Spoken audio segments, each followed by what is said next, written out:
So, good morning, friends. We are starting this webinar on a very important topic on post-Kashmir 2014 flood recovery experiences and initiatives. So, we are here to share the experiences of how recovery has taken place in last 6 years. And this is another thing to mention here is that this is the time when Kashmir division was struggling. Not only Kashmir division, but the entire state of Jammu and Kashmir was struggling with the fury of floods, which was very severe. And around this time, we were having all those issues pop up around that area. So today we are going to focus on that recovery aspects and how. Let's see how we have progressed and how we have covered what aspects have already been taken care of. There is the World Bank project going on there, and everything is revolving around so many things going on there. But definitely, difficult situation is also there. So we have to see that how we have performed and how we are doing in this. So. As you know that why Kashmir flood has taken place, so we have the eminent experts on that. But one immediate thought come to my mind is that it's maybe one of the reasons, maybe that changing climatic conditions. And when we are talking about changing climatic conditions, which is having a severe impact on hilly terrains, which is definitely in Kashmir, Jammu and Kashmir, and definitely in coastal areas. So these are the two very difficult areas or regions where we are facing a lot of impacts of changing climatic conditions. And when I'm talking about changing climatic conditions, so Kashmir we had 2015, then we had Chennai next year 2015, and 2 years back in Kerala we had severe, not only Kerala, the west coast part, Kerala, Karnataka, Goa, this part faced severe flooding, landslides due to very heavy rains and some other things. So this is now the trend, and situation has reached like that. That a few years back, last year even we had severe flooding in Mumbai. So urban flooding is coming in a big way. When we are talking about, and this is not the isolated event in our context, in our scenario at national level. So the thing is that it's happening globally. And immediately I can give an example of Bangkok flood 2011, when entire Bangkok city and was submerged in floodwaters. It broke the supply chain management at international level, which is controlled by an industrial belt of Bangkok was submerged. So when floods of that severe nature are taking place, either here or either anywhere, northern parts or southern parts or anywhere in the world. So they are really impacting in a big way on developmental gains which have been achieved by our sustained efforts for development. So this is one of the challenge that we have to stop the losses due to those disasters like Kashmir flood, Chennai flood, Kerala flood, or say Bangkok floods. So these are few of the examples of severe floods and what type of damages we are expecting. You can see that damages, heavy infrastructure facilities like airports have been submerged, not in Srinagar case, but definitely Chennai, Bangkok, Kochi. Airports were definitely impacted severely by those impacting floods.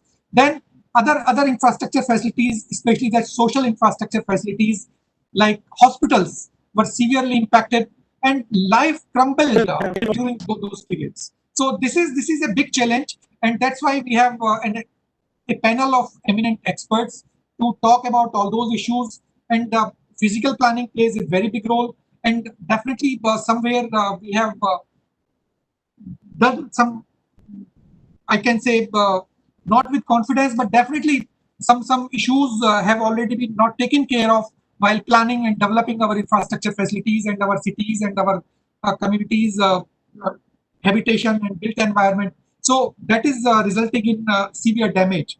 And when the major reasons of these are that changing climates are putting those erratic weather behavior and extreme events are taking place. And this phenomena is not going to be isolated or confined to only hills or coastal areas. It can take place anywhere. So this is the reality, and we have to live with this reality.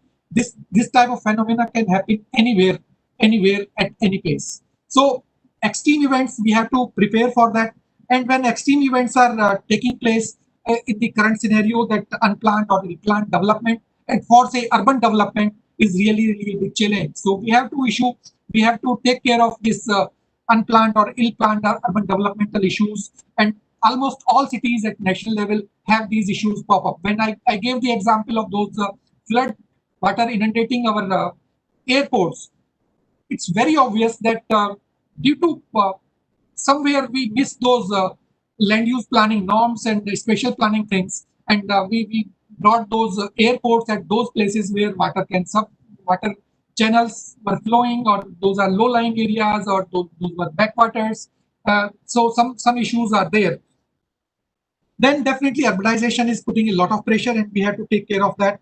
Then development of exposed areas. This is another challenge which we have to overcome over a period of time to avoid huge damages to infrastructure facilities. Exposed areas are those areas where exposure is already there. So if we would have taken care of planning norms, incorporated planning into our developmental planning system like master planning and zonal planning, then definitely up to a certain extent we would have been able to do that. Then definitely environmental conditions are deteriorating, and those are impacting in long run on our health as well. So with this brief opening remarks, I just conclude my opening remarks here. And definitely floods which are taking place at national level, urban floods are really posing a big challenge. And we try to find that how Kashmir has fared in these things. So let's start discussion on this, and in subsequent webinars we are taking up some other challenging issues related to not only flood but disasters per se, and we are definitely targeting various recovery issues at national level. So with this I just conclude here and request Amir Ali Mir Saab to say a few words as opening remarks. And Amir Saab has already introduced yourself, and just things I want to add. Amir Saab got Director General Civil Defence Medal for meritorious volunteer services in capacity as Deputy Chief Warden Civil Defence Srinagar. So this is in addition what Amir Saab has mentioned about his introduction. With this, Amir Saab, you can give your opening. Thank you, Dr. Ahmed. Thank you very much. On behalf of the Institution Engineers J&K State Center, I welcome you all to this November 2014, which is being jointly organized by the National Institute of Disaster Management in collaboration with the Divisional Administration. A little brief about the Institution of Engineers. It's a national organization which is headquartered at Kolkata, West Bengal, and it was established in the year. Kindly excuse me because. Amir Saab, you are not audible. You have to unmute yourself. I'm sorry, I got a call in between, so you know how it is. So the Institution of Engineers, am I audible, sir? Yes. Was established in 1920 and was incorporated by the Royal Charter in 1935. It has more than 10 lakh members in 15 engineering disciplines across 125 centers in the states and local centers. The J&K State Center was established in 1960. The floods of 2014 were the most unprecedented, devastating, scary, and floods that we ever experienced in J&K. For many of us, despite the fact that it's almost 6 years now, having passed, the nightmare of 2014 still haunts us, especially when there is rainfall.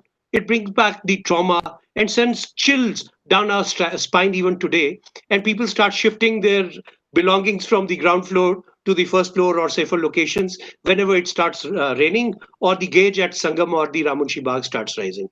I take this opportunity to, I'm sorry, I'm constantly getting a call.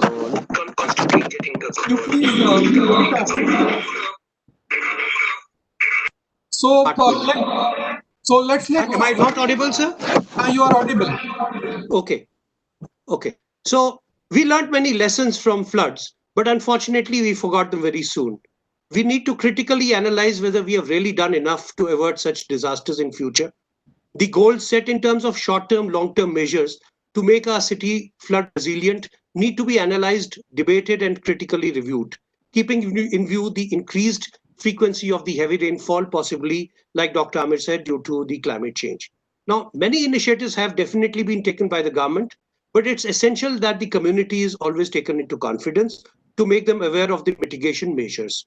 The intention of today's workshop of the webinar is to generate a healthy discussion and debate on the lessons learned, experiences gained, and also highlight the initiatives by the government. It's pertinent to mention that earlier also, on 7th May 2016, the Institution of Engineers organized a similar multi-stakeholder workshop, and the recommendations were given to the government. Some were implemented, mostly not. We'll soon be joined by Dr. Shahid Iqbal Chaudhry, who is holding the charge of Divisional Commissioner Kashmir, because Mr. Polle is on leave. But the Honorable Lieutenant Governor and Chief Secretary are right now in the Deputy Commissioner's office on some official visit. And as soon as they are free, they will definitely join us. I also extend my hearty welcome to Major General Manoj Kumar Bindalji, and I'm thankful to NIDM for their support. I wish the event success and extend my sincere welcome to all the participants who have joined today's webinar and all those friends who are watching us live on YouTube. I'm confident that our distinguished panel of resource persons who have already been introduced will be able to put at rest all the anxiety and questions in the mind of the general public and the participants regarding our ability and capability to deal with floods. Thank you. I'm sorry I got calls in between, so I got distracted. Thank you. Thank you, Amir Saab. Now I'm going to request our Executive Director, Major General Manoj Kumar Bindal sir, for giving his keynote address. But before I hand over, request him to speak, let me introduce him as well. Major General Manoj Kumar Bindal is a highly distinguished and eminent professional with Army background. He has over 35 years of experience. So Bindal Saab was commissioned into the Corps of Army Air Defense in December 1985. He is the alumnus of the National Defense Academy. Bindal Saab is a graduate of the Defense Services Staff College and has attended the prestigious High Command course at the Army War College. He holds a master's degree in Defense and Strategic Studies as well as a Master of Philosophy in Defense and Management Studies. Bindal Saab is having a very particular experience profile. He served at mountains, he served in deserts, he served in plains, he served in coastal areas as well. So he's having a wide range of experiences. And another important aspect is that at the time of Kashmir flood, he was there. So he's having the first-hand experiences to share with us. So with this brief introduction, I request ED sir to take over and give his keynote address. Sir, this is your turn. Thank you, Dr. Amir Ali Khan. First of all, heartiest welcome to all the participants who have joined, and a special welcome to all the panelists who are there on this panel and will be discussing on such important issue after nearly years, 2014 to 2020, that is 6 years. It's a very important thing. I have personal experience because the time I was there only, and I was handling the complete relief operations from the airfield. This particular floods occurred in which I personally feel we should not be putting blame on anyone in particular because of the unprecedented rains that happened. That amount of rain, no matter how well prepared you are, is going to cause havoc everywhere. You can be prepared for a certain not rainfall, 100%, 200%, but 3,000%, it becomes the capability. And nor is it advisable economically to prepare for such unprecedented rains, which is one of its kind. What actually affected the 2014 devastation was the valley floor. In mountains, as it is, everything revolves around the riverbed, about the stream which is in the valley floor, and everything then comes up around it. No one builds houses on mountain tops. So by nature, the complete Srinagar and all these areas were in the valley floor, and hence the water accumulation was necessary. What could have been avoided? That is what we have to see and discuss. How could this have been reduced, not avoided, reduced? I still remember that when we got the first indication on 2nd September about the overflowing of rivers and data about flood warning, we started evacuating a lot of Dhabi. But when it actually broke, the bunds broke, the dams side walls broke, BB Cant area, Rajbagh area, then complete Srinagar, where the most of the administration is housed, was housed, got submerged. So practically for about 3 days, a fourth day, I will say, there was no administration in sight to conduct the relief operations, except Omar Abdullah ji, who used to come to my control room, which I had set up at the airfield. And from Delhi, Rajinder Singh ji, who was Secretary Minister of State Home Affairs.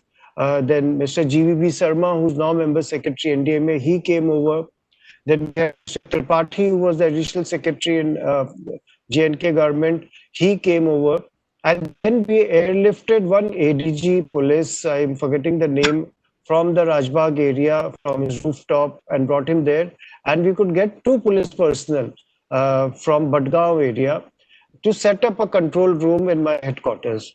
And that is how the whole process started. But all this happened on the 2nd/3rd day. And after, from the 4th day onwards, the civil administration was totally in full gear because most of the offices of civil administration were submerged, everything was lost, and it took time for everyone to gear up because everyone's house was destroyed. So most of the operations were taking place either from the old airfield, from the uh, control room setup, or from the Rajbagh, from the Omar Abdullah's residence and his office there, where we used to have our daily meeting, morning, afternoon, and evening. So it became the hub of activity, and we saw that the state is not prepared for such unprecedented floods. And like I said earlier, no state can be prepared for such unprecedented rains. So we should start the discussion on that account. There was laxity. If I have to today, because I was in the decision making conferences most of the time. You will find my lot of videos on this on the YouTube, standing with Omar Abdullah ji giving press statements. DC used to come to our office and we used to discuss. There was it was not a failure of the administration. So if we start from that note onwards, it will be a very positive discussion. There is no blame game of that particular 2014 floods because it was unprecedented. It was of a scale never thought of.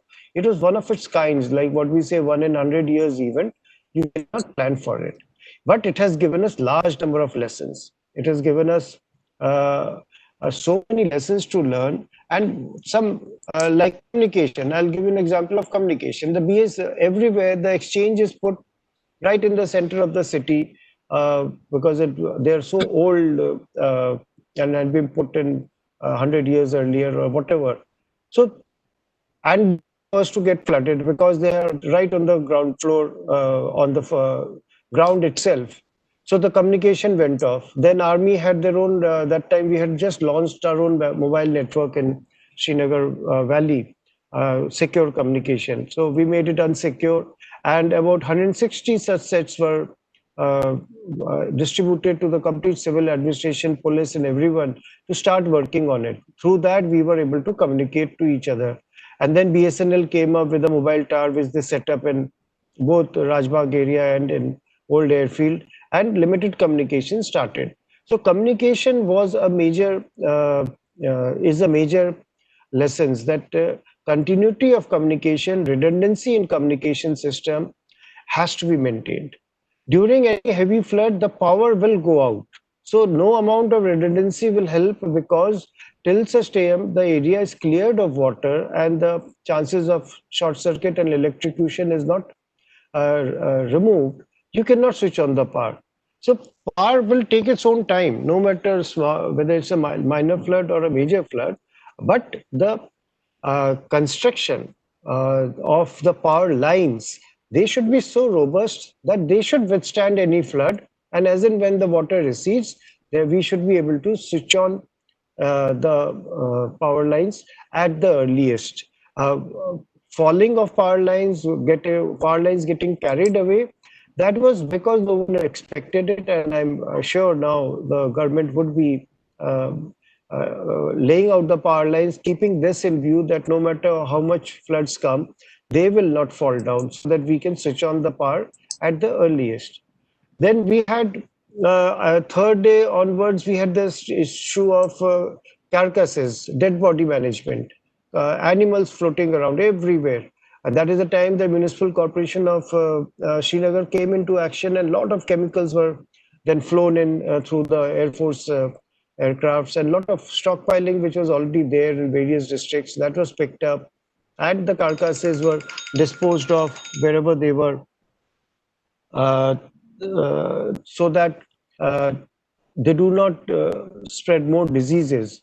And then it became a very efficient system of disposing of the carcasses, but still there were many carcasses in different small pockets which were lying and which people did not report. And so this reporting brings me that a feedback system from the public was at that time restricted to the relief teams of the army which was going out. And when the NDRF came in, that was the NDRF was I think that was the first mission, so they had some limited capability, and that feedback system was working, which was all coming to the central headquarters, and then next day the plans were being made. So this last mile connectivity, because of lack of communication, was could not be established. It was by word of mouth. So that is the area where we need to work, that our last mile connectivity does not get cut during such disasters. And if even if it gets interrupted, it should be put back into shape, because then we might miss out on people who require urgent help. Use of technology was not there at that point of time by using various types of drones. Army had some drones that time. They used it in some areas of Baramulla and Avantipura and Badgaon area. They used it, but that was very limited use. But that time, drone technology was just coming into India and was getting popularized. Today, the drone technology will help us a great deal in reaching out to people and making sure that the help reaches them in time. We found that medical, when the whole area is flooded, and that to a densely populated area, there are whole lot of medical issues which come up, which need to be addressed. I remember our relief teams when they were moving around in Hyderpura area, Tattu ground area. Suddenly, someone had a requirement of blood pressure medicines. Then there was some lady who was having some issues. So then we looked for a doctor among them only. There was a lady doctor just passed out from some college. She was available. So then we requested her, we took her on the boat, and we took one more lady from her family itself because of transparency. And then we took her to that person who wanted help in Hyderpura again, and the treatment was done. And then it became a big hit. We started getting calls in that area of for medical interventions, and a lot of medicines came. AIMS sent tons and tons of medicines which were handed over to the civil administration that time, because I was also in charge of this relief stores which was coming into the Srinagar. And we set up a mobile hospital sort of thing, wherein with this help of a lady doctor, we could reach out to a lot of masses in areas where due to lack of resources and lack of feedback, there was no other system working.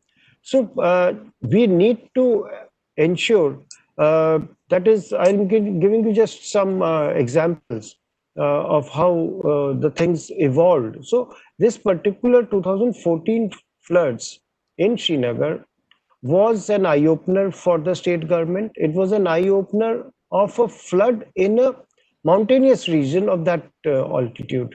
Otherwise, you have floods in Bombay has got now a well-oiled system. Chennai has a well-oiled system. But in such a high altitude at 5,000 feet and above, having a flood of that unprecedented scale was a lesson by itself. So, a lot of SOPs and other things which are generally applicable in plain areas was not relevant there. And hence, the state government after that got into action, and they have made a lot of uh, effort, because the state disaster management cell at that time was not functional to that extent as it should have been, because but there was a control room, and the chief minister that time, and the governor that time, Voraji, and the DC, they all took control on the fourth, fifth day, and then the thing started moving. Some of the issues, what happened was the banks got submerged. So the discussion took place now, what will happen to our money which is in the banks?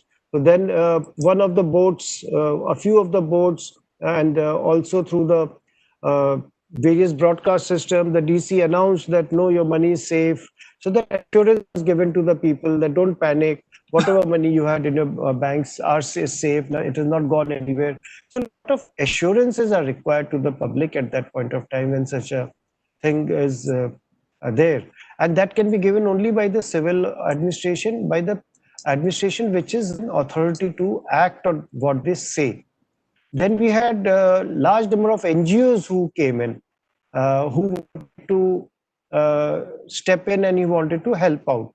But there we found a big issue that they wanted uh, uh, ownership of a particular thing, and they didn't want to hand over the ownership to the state government, but they wanted to use the state government resources to do their work. So that was the time the state government and the central government team which was there, they took a decision that if any NGO wishes to do anything, they must approach the state government, cooperate with them, and they will be told where to go, because that it should not be pick and choose, it should be as per the need based, and then it was streamlined. uh, Thereafter, the main lessons I'll say today is land use planning, because it is not only Srinagar. Every mountainous city, town is in a valley floor, and anything happens, they will be the first one to get flooded, no matter what. So there is a requirement that first of all the bunds which broke at that time at numerous places, and it flooded the whole area within such a short span of time. The ones wherever they are, they need to be strengthened to withstand a high amount of volume of water, and a high velocity of the volume of water. That is the momentum of water also, because in Srinagar, the velocity of the water was very high, because along with the rains, when the water came down from the mountains, it added to the flow, and the water was gushing out at very, very high speed. So the bunds need to be strengthened to withstand that, so that at least till the level of the bund, the water gets moved out. Then we need to have link canals. We need to have link canals to the runout areas. And there are many areas in the mountains which are uninhabited, where we can create reservoirs, by create lakes to cater for such water, so that it gets accumulated there, and that also should be such a strong feature that it helps to recharge the groundwater also, and does not get washed away and down through the river systems back to the sea. So there are ways and means within Srinagar. Deliberate links, canals need to be made, which next time if such a thing happens will help take water away from the Srinagar city. At every place in Srinagar, everything was below the level of the lakes of the rivers. So everything had to be moved, pumped out through pumps. Large number of pumps came, large number of companies offered, and good quality pumps came. I remember like Tattu ground in Hyderpura area was the lowest lying area. Whole area around it was water free after that was on, I'll say, 13th or 14th of September. But Tattu ground had about 8 feet of water inside. So massive effort place to pump out that water into the drain of the city, and then the water was taken out. So pumping sets, pumping systems, Those things are necessary, which can.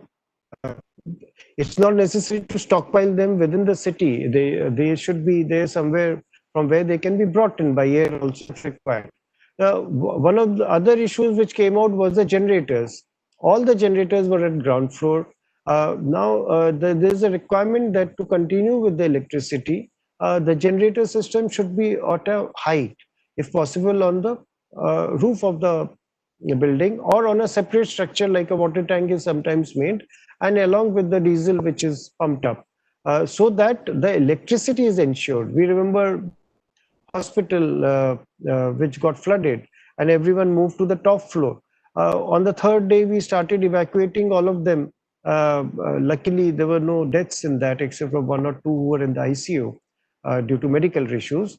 All of them were then evacuated from that, but there was no electricity for them for 2 days because the generators were all submerged. So these are some of the examples which I'm giving.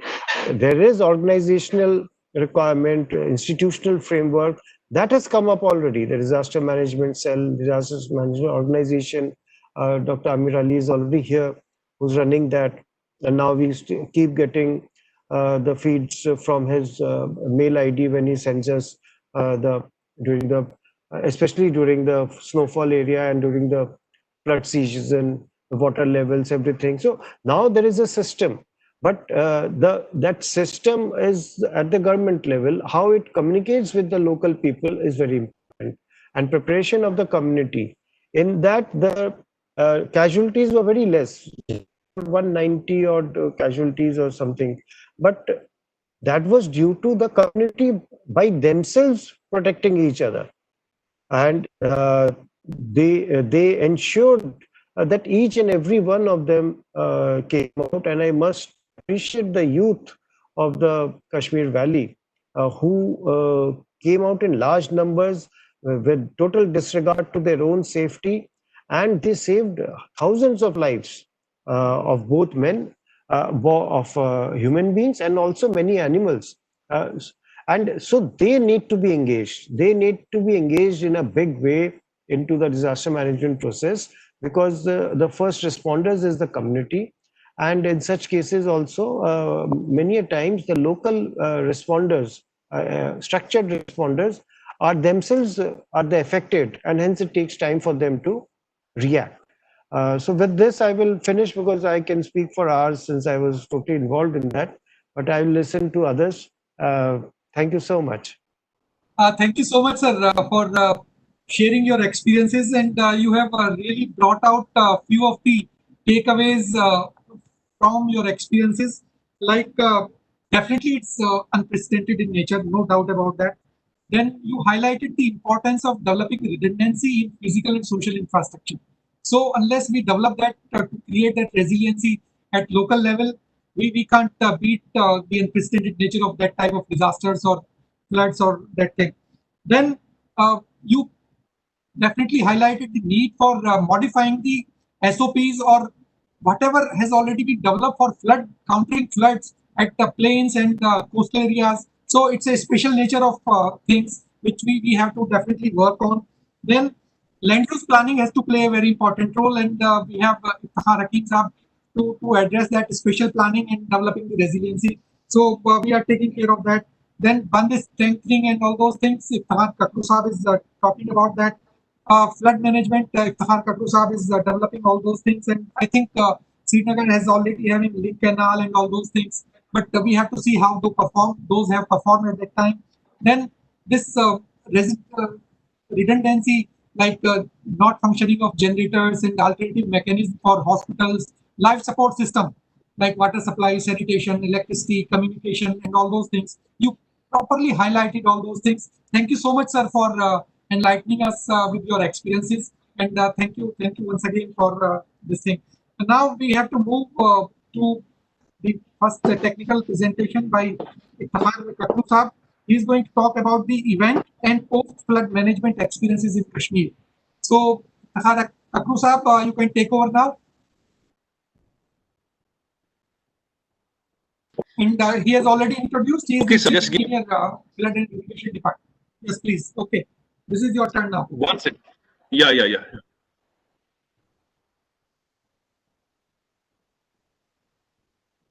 And please keep time limitation in your mind. Yeah. I have 10 minutes. I have 10 minutes. 10, 12 minutes, yeah. Okay. So before the presentation actually starts on the screen, yeah, I think it's there. Yeah.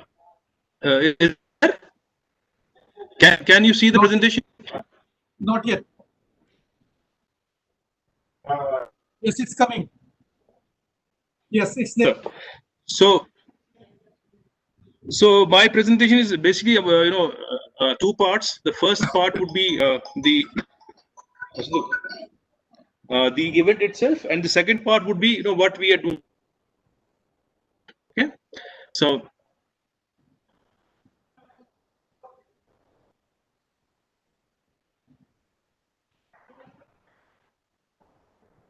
You are not audible.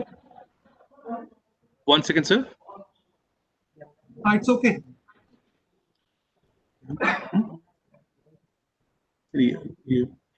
कैसे चलेगा ये?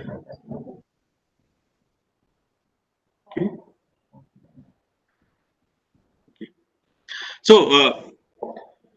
this is the pictures that we have of the floods. These pictures have become very famous. The one on the is pre 14 floods, and the one on the right is the overview of Srinagar city once the flooding happened. During the flood, and these just life or site, it all happened. And let's come to this slide. This is where I want you to focus and to discuss early and then leave, because this is self-explanatory. See, we are typically Kashmir Valley is very vulnerable to floods because of its topography. It has it's bound by mountains on all sides, which have a slope of about 40 degrees or more, and the slope of the drainage channel is less than 2 degrees. So imagine the water from the upper catchment coming at the rate of knots and doesn't get drained out at the same pace. With the water that comes from the upper catchment gets accumulated in the plains.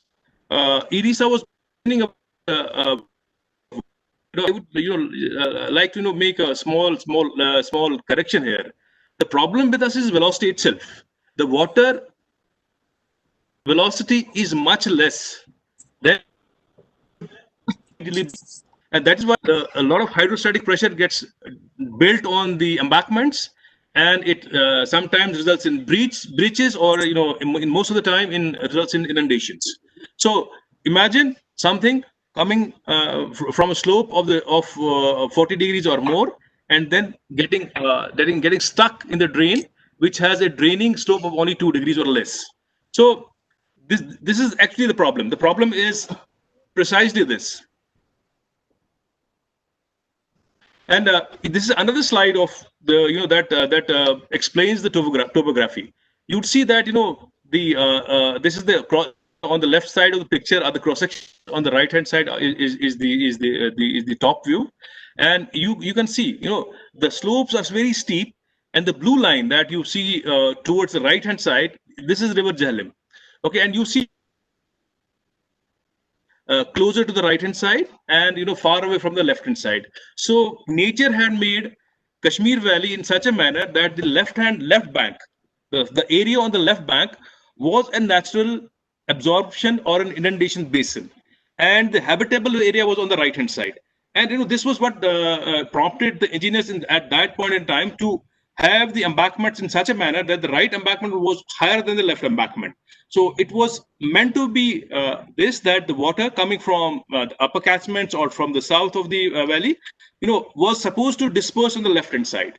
But what we did is, over a period of time, because floods started happening with after long gaps, that the area on the left hand side came up fast, and most of the influential and rich people, they started living on the left hand side, so much so that even the governments of the day, they built many things on the left hand side. You have entire office complexes, even hospitals on the left bank.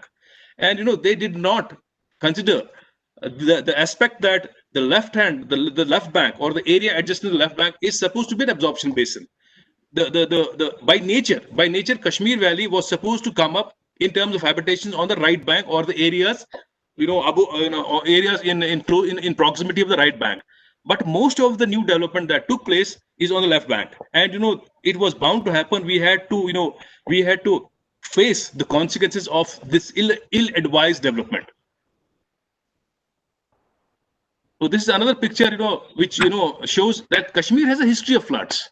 The floods have occurred at regular intervals, but the worst floods have been experienced in 1902, 1959, and 14, which was by the worst of all. And the reason for floods was essentially, there was exceptionally heavy rainfall from 2nd to 6th September. The subsequent slides will show that also. And then, as a result of this rainfall, the discharge was very heavy, unprecedented discharge. It was in the region of 1 lakh or more. So, some say it was 1,25,000, some say it was 1,15,000. But, in any case, it was more than 1 lakh Q6. And the topography, as I was explaining, that, compounded. And this is what we are talking about. See, Anantnag location, the actual rainfall during that period was 402.3 mm.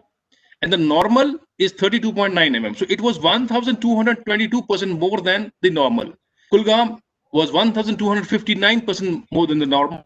Shopian was 1,390% more than the normal. And Pulwama was 1,470% more than the normal. All these areas, Anantnag, Kulgam, Shopian, and Pulwama, are in the south of valley, which means that they are in the upper stretch, upper reach, and this water that will come as a result of this heavy rainfall will flow through the central Kashmir and towards the north before getting drained off, in the Pakistan to Pakistan occupied Kashmir. And this is another slide, which probably we have drawn from a paper by Kamaljeet Roy, S.C. Bhan, and B.K. Bandyopadhyay of the IMD, which is it is titled "The Catastrophe over Jammu and Kashmir in September 2014: A Meteorological Observation Analysis." You see, I'm trying to track with the arrow, the red arrow, that the disturbances that were emanating from the Arabian Sea, and they were all the way moving up towards valley. So the flood was not something that that happened out of nowhere.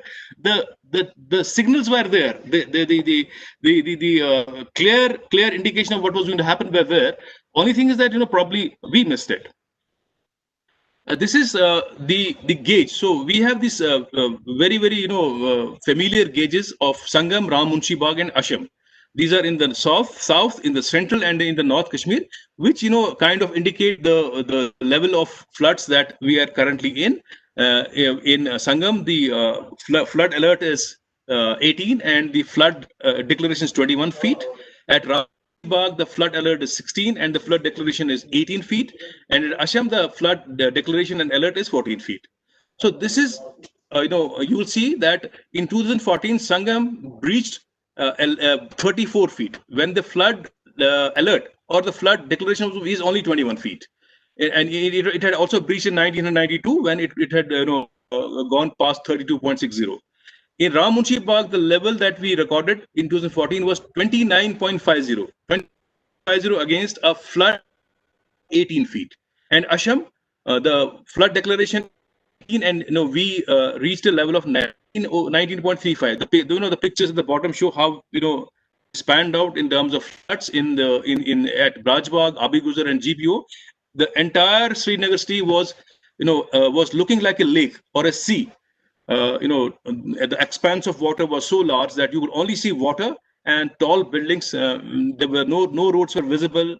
Nothing else was visible. Only water and tall buildings. Okay, these are the pre-flood image of sat images, the Landsat images. The picture on the left is the pre-flood, and the picture on the right is post-flood.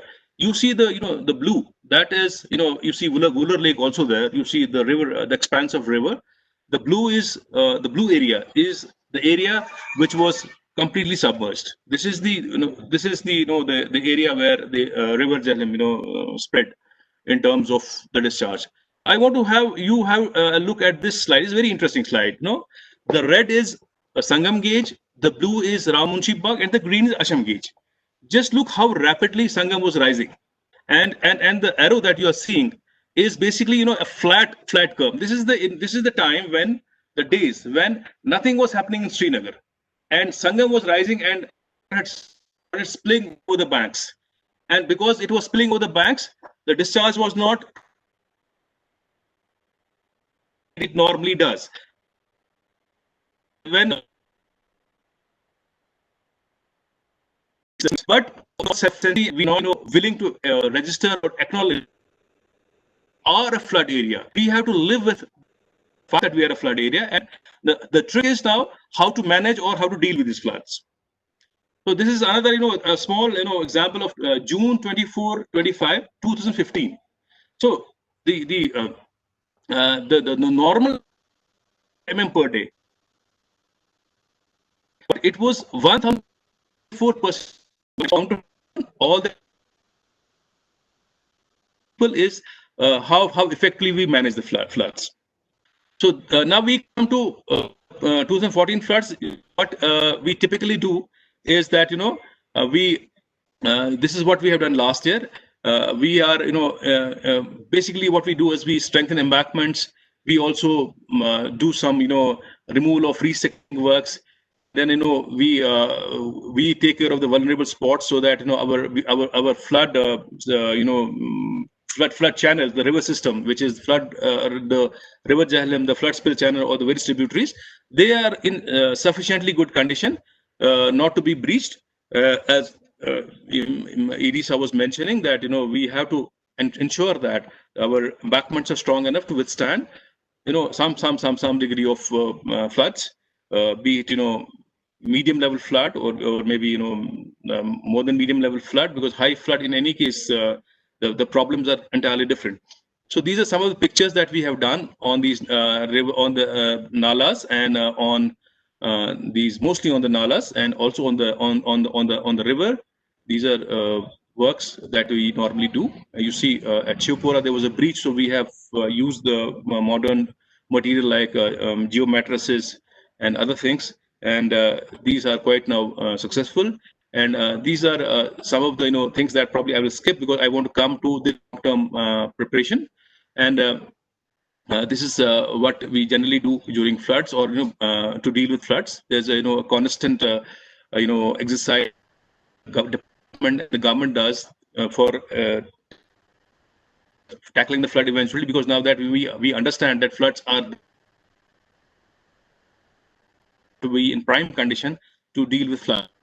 After floods, there was this government in a big way, and they had that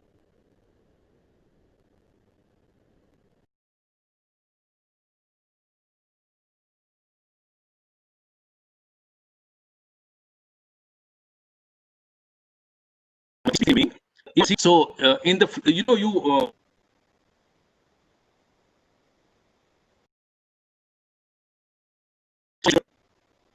so this is the kind of a parallel been created in the past to take care of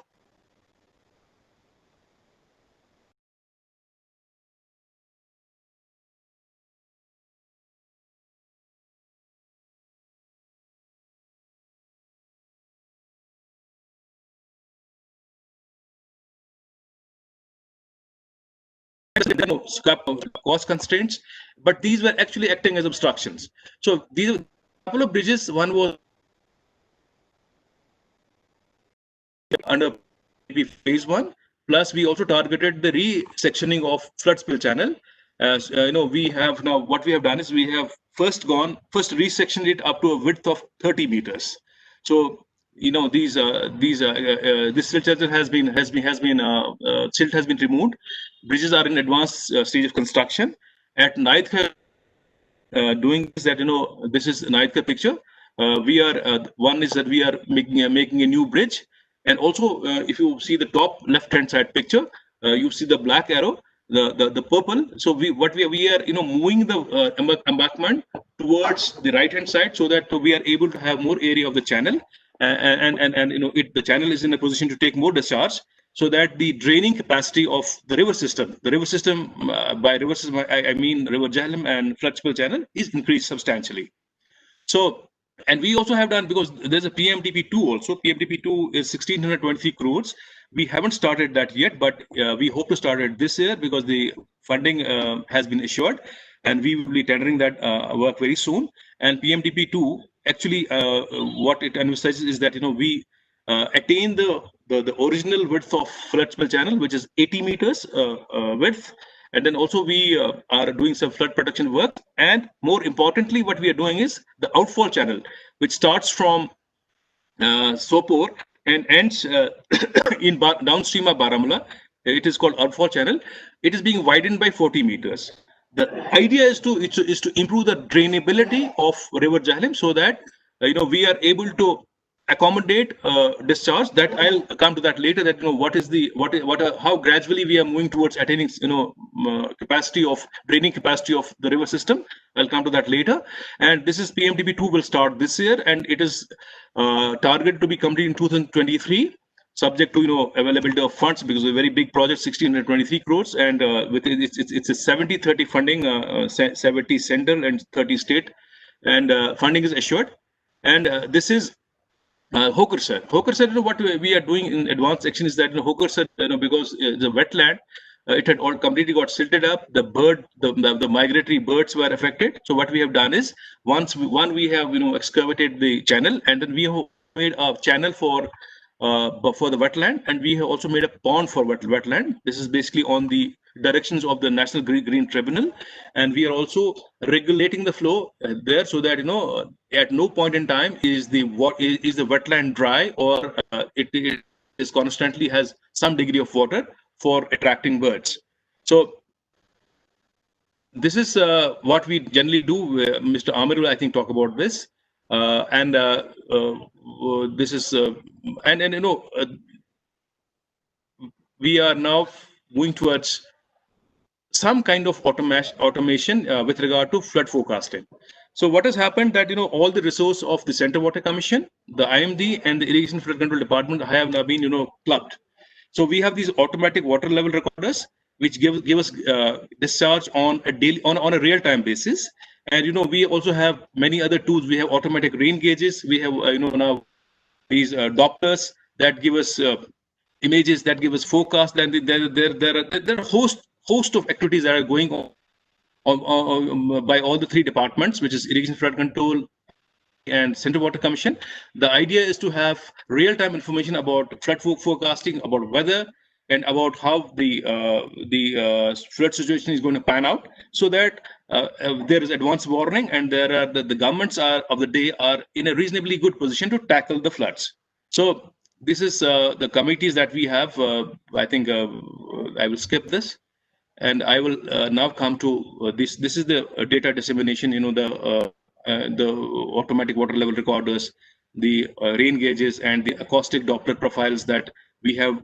We are going to install. Some we have procured, some are already installed, and then this I will have. Want to acknowledge the help that we get from Central Water Commission and IMD, basically Mr. Lotus and people from Central Water Commission. They are all there, and Mr. Iftikhar is also here. Mr. Iftikhar Hakim. I was previously posted in JTFRP, so I have a reasonably good understanding as to what we are doing under the World Bank project. So we have developed this DRDB, which is the digital risk database, and all the disasters have been mapped, and which is floods, earthquakes. We are also prone to earthquakes, as all of us would know, and it is a very dangerous combination. And then we have also a liquefaction of soils that has also come into picture recently. And then we also have developed under the JTFRP funding the integrated operation forecasting system, and everything will be now under one in the emergency operation center that is going to come up soon. And also these are the we have phase 2 that I was talking about. The 2014 floods. The orange is after phase 1, and the gray is, or the light purplish is phase 2. So as you would see at Sangam, we are going from 31,800 to 60,000 at Padshahi Bagh offtake from this is basically spill channel. So the capacity is going from 4,000 to 17,000 cubics. and Nigli outlet in Wooler is 20,000 to 30,931, and River Jhelum at Sopore would be 61,000. So if we compare this with the flood that was into 2014, which was 1,15,000 cubics, we are way below that. But our river system, our draining system is built in such a way, even after so much investment, phase 1, phase 2, all we will go from 30,000 is to 60,000, which is very, very, very big. But in terms of the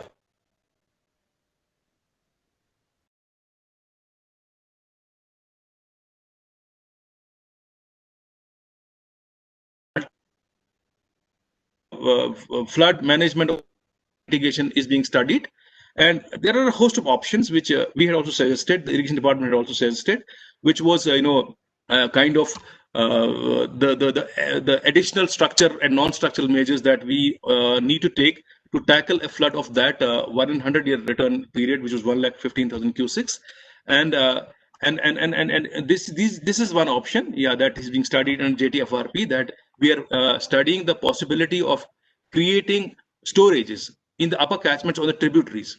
One slide probably is missing from here is that the amount of discharge that was brought by the tributaries. Vishav, for example, Vishav is in the north.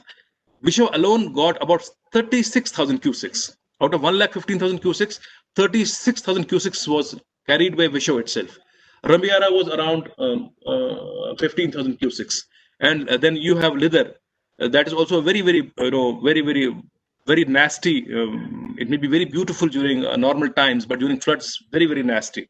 And this is what is being studied in the JTFRP, that creation of storage in the upper catchments through interventions like small dams, check dams, whatever the consultants will propose. So, and this is work in progress.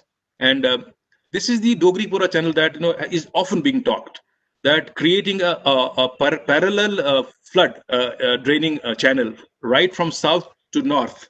Well, it is, I won't say ambitious, but it is really going to be a very, very big movement in the history of flood management in Kashmir if this was to come up, because one, it is very cost intensive. Two, and the involvement of land is very huge. Whether this will be practical or not practical, that the governments of the day will decide based on the recommendation of the consultants. And then in the event that this doesn't happen, we have to look at other options. For example, like we are doing in Corona now, that we have started thinking now in terms of living with the virus. So we also have to now think in terms of living with the floods, and what it takes to achieve that resilience or that capacity will be determined by all the stakeholders. By Iftikhar Saab is here. He's the town planner, so he has prepared the master plan. I don't know whether building codes would be designed in such a manner that we will have some kind of provision for the houses ready. Sir, I'm sorry to interrupt you, but you have to conclude, sir.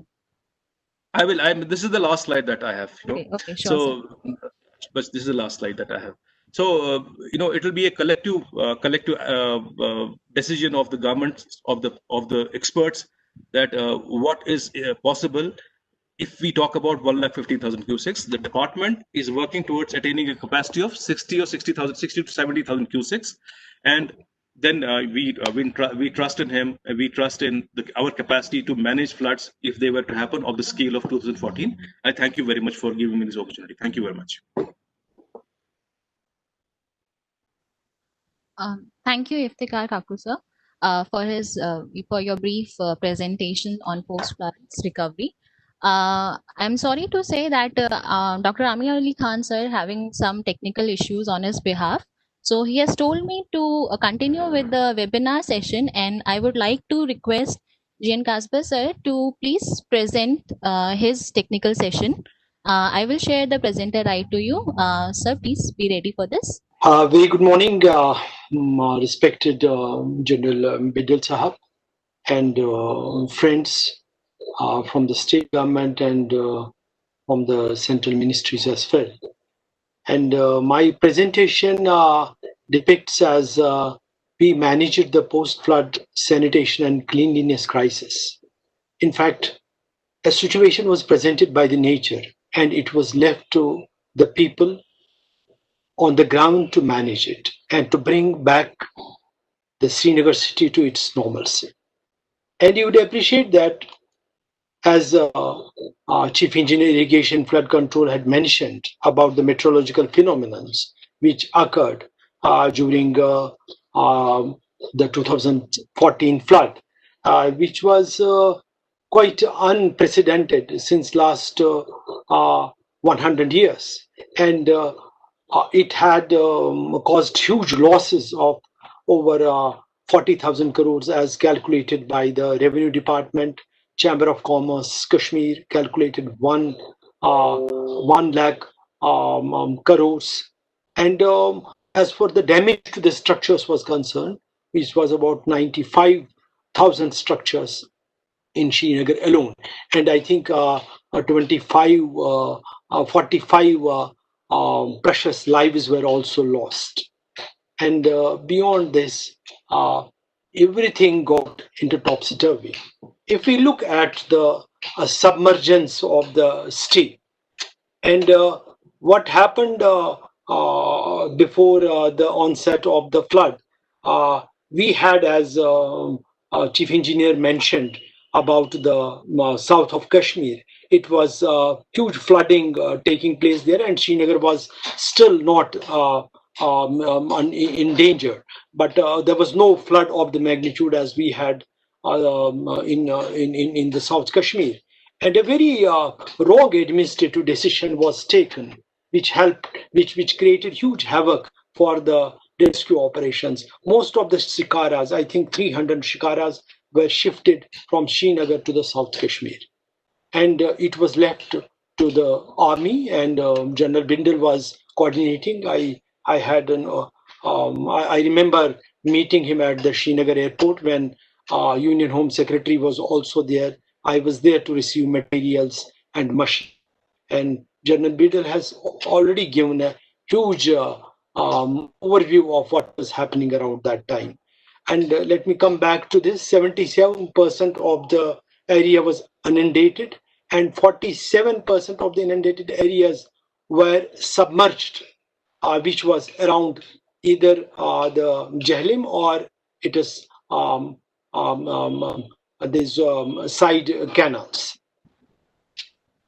Sir, please full screen your presentation, sir. Yes, you are seeing my presentation?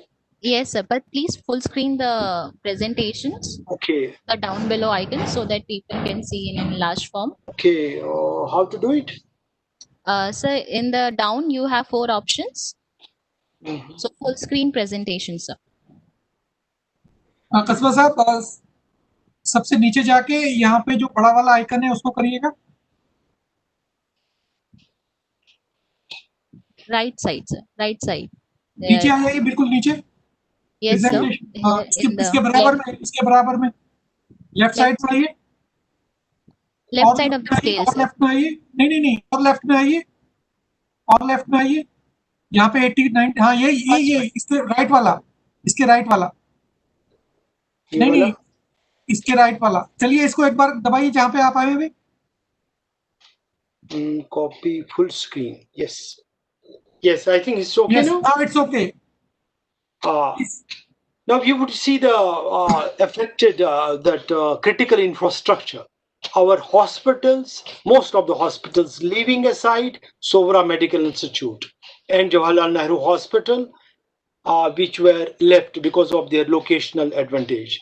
And whereas the chest disease hospital around the heart of the Srinagar, because it is located at the hillock, was also not underwater, but rest of the SMHS hospital, our Lalden Women Hospital, Children Hospital, in fact, Bones and Joints Hospital, were all inundated. And besides all the government infrastructure, as General Bindal mentioned, that police control rooms, police headquarters, civil secretariat, SMC headquarters, police control room, everything was inundated, and other administration was totally, it was paralyzed. And only we could see beyond your visual aid. You could not see anything what you could not see through your eyes. It was only the eye contact which was an communication system, and rest nobody was in contact with any other person. Now, what were the challenges before us? It was a dire consequences of the epidemic evident. Huge waste and garbage, over 1 lakh metric tons scattered all over. Dead animal carcasses. We normally we mention. I would give you an example. Now you could see the dead animals right there, and just having a view of these dead animals and this huge carcasses and putrefying garbage, and I think it was beyond human capability to go around these areas. Srinagar was stinky, and we had huge flooding in the low-lying areas. SMC headquarters was submerged. This was a challenge to me and to my team. Transport yard was submerged. Employees were disconnected. Dewatering, pumping, all submerged. And as General Bill mentioned, that water supply was not there at all. Now, this all got compounded once we started getting the media reports. This was the pressure on the administration, on the army and police, that what Times of India, Greater Kashmir, Economic Times, all were drawing a very, very doomsday picture as what's going to happen. Now, this was rightly so. If you would look at the garbage at Lal Chowk and go down wastes, garbage removal operations, you could see down below, and a sludge on the roadside. This is your fashionable Lambert Lane. These were the challenges before the Srinagar Municipal Corporation. We had no place to sit, in fact. We established the office, myself and the Secretary Urban Development, Mr. Satish Nehru, established the office at a tattoo ground. There was some area. We put a chair, I don't know where from we got it. And staff reported inspections. And we contacted union leaders. I think normally we always take these employees' unions as something which is against the work culture. But here I have seen the Safai Karamchari unions and the Municipal Employees Union. I immediately got into touch with them, and they mobilized the staff. It was a false multiplication system. And focus was on SMC transport fleet repairs and permanent dewatering stations. SMC has 72 dewatering stations, and most of the dewatering stations were submerged, and entire staff was vaccinated, because we were conscious that what had happened in Surat in plague, that the first employee of the Surat Municipal Corporation reported fever, and the entire corporation staff was off from the work. So we made it a point that we distributed chlorine tablets very liberally and got our staff vaccinated.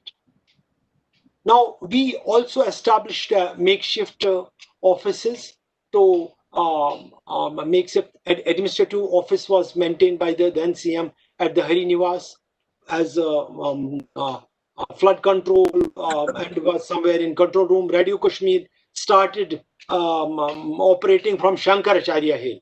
And you know, they started, Radio Kashmir Srinagar started talking about department shortcomings. People used to give reports and all that. And it used to take almost 2 hours to reach Shankaracharya, that too through a boat and come back.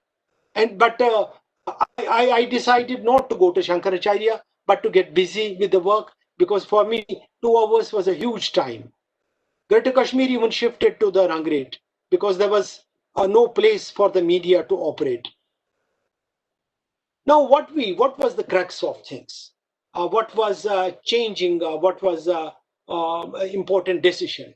Was we established high-powered team leaders. Every job was given to a team leader who had a wonderful track record of integrity and honesty and sincere to the work. And every officer was, and down below we did not change, we did not make any transfers. And you could see it was vehicle hiring and repairs. We hired 500 tippers from non-flood areas. Management and procurement of stores, cleaning of sanitation and lifting of garbage, animal care cases. And we had a huge challenge on this account. Disinfectants and odor control. This was the most important, because no employee was ready to get into any operation of sanitation and cleanliness unless until it is deodorized, it is disinfected. Then it was very important data analysis and recording. Whatever information was being done, it was recorded hourly basis. And as General Biddle said, we got lots of water pumps. In fact, by 27th of September, we had our pump sets, which we got from outside and which were repaired within the state, were placed and started operating. And it gives all the details. As the presentation is available with the worthy participants, they can go through it. Restoration of pumping stations, I should remember that most of the stations repaired within a week or two. Pumps, these dewatering stations were also made functional. Here, I think our engineers and technicians did a wonderful job in repairing those submerged water pumps. And within a week and 2 weeks, pump started operational. It gives within 1 week, 2 weeks, 3 weeks, 4 weeks. And within 4 weeks, you could see that most of the, within a 1 week, you could see green areas. And within 3 these brown areas. And pumps started working. Now, cleaning and sanitation operations. Disposal of the garbage and animal carcasses, this was very important. Thorough cleaning of accumulated soil, spraying of disinfectants, and fogging.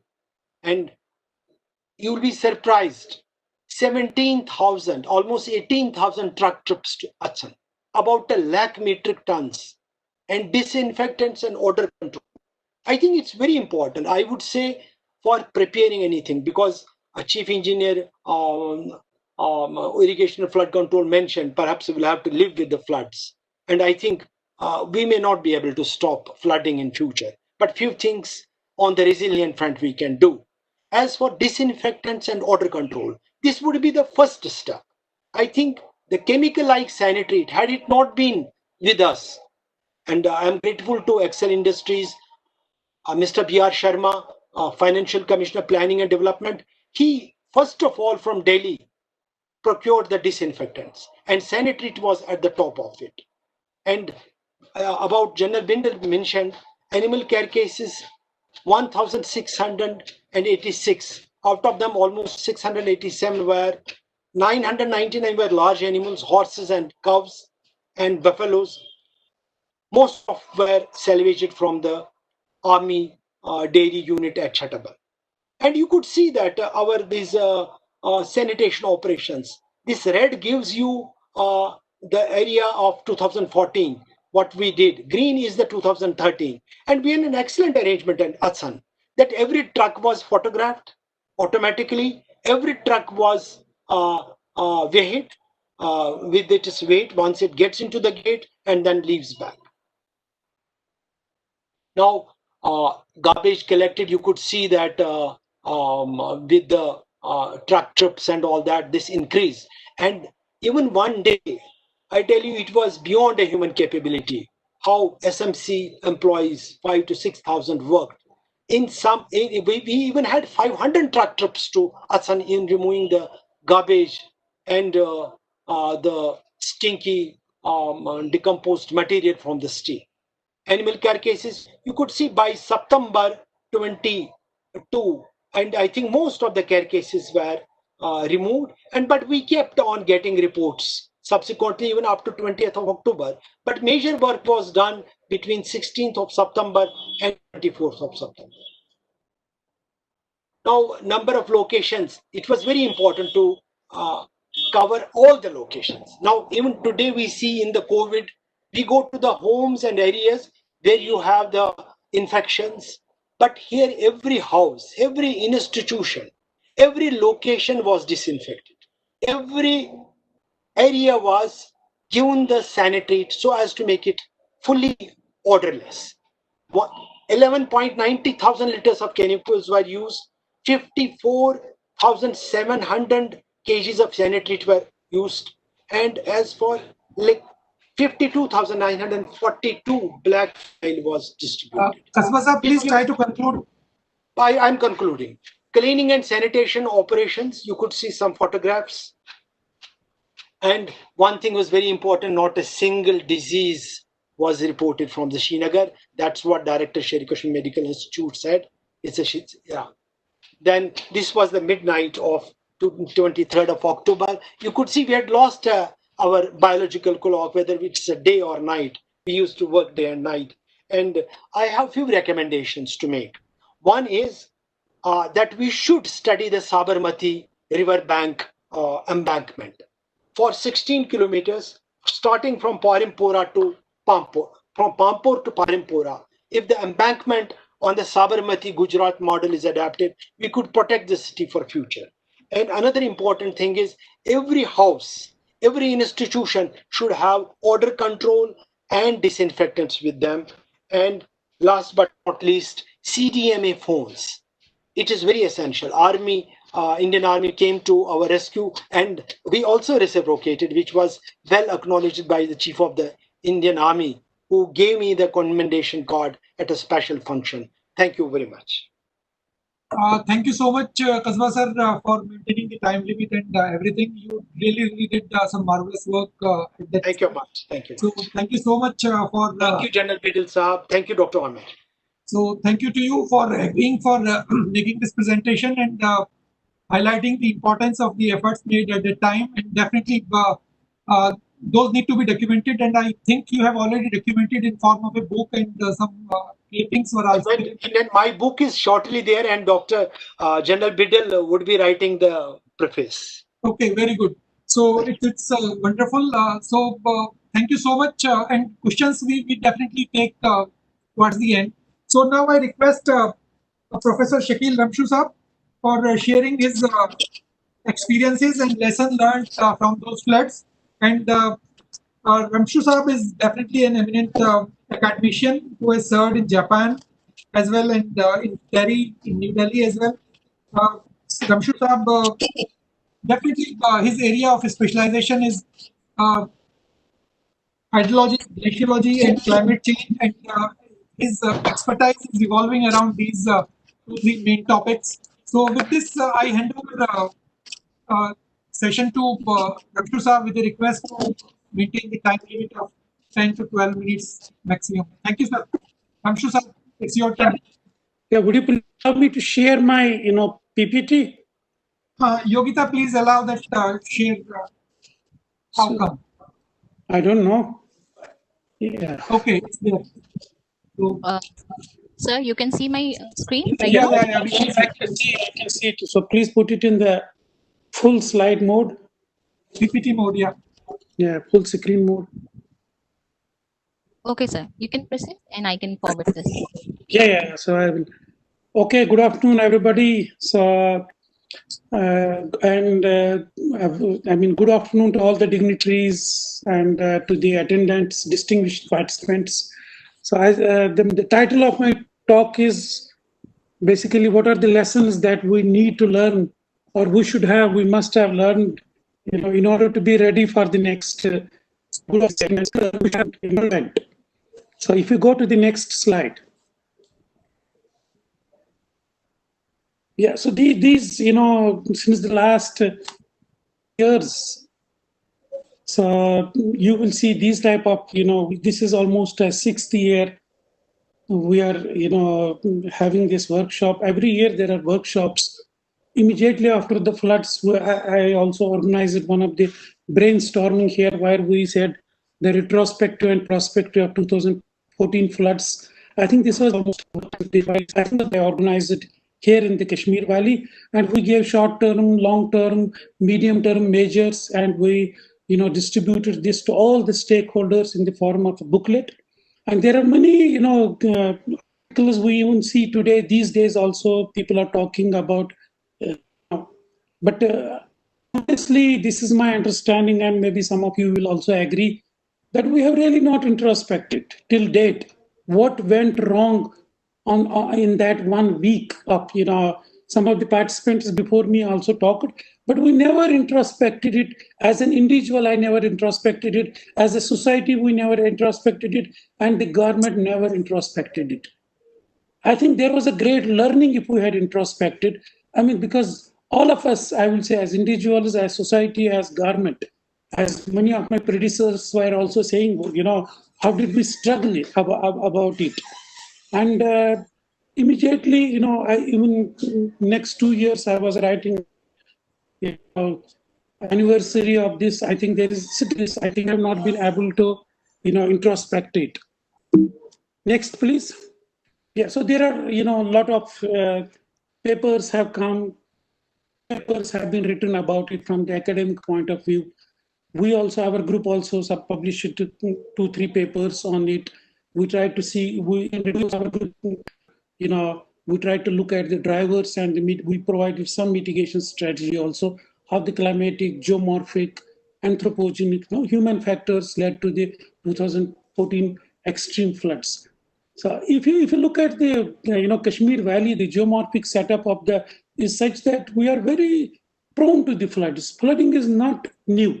Even the 2014 flood was one of those, you know, 50-year floods. Or if we some of my friends also talked about the main driver of the floods, climate, you know, this extreme climate event that led to this.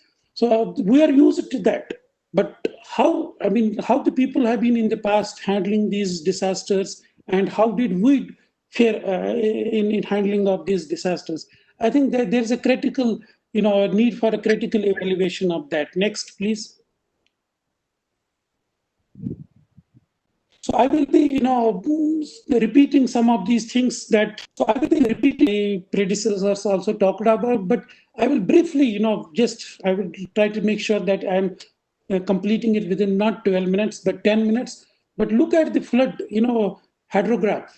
The chief engineer, irrigation flood control, gave us next. Just please put it here. Just gave us the flood hydrograph. I think there is a lot of learning when you look at. I think the solution or the strategies, future strategies, should come from that 2000 flood hydrograph. I will be talking about the wetlands here. This is a flat topography. Please, I think.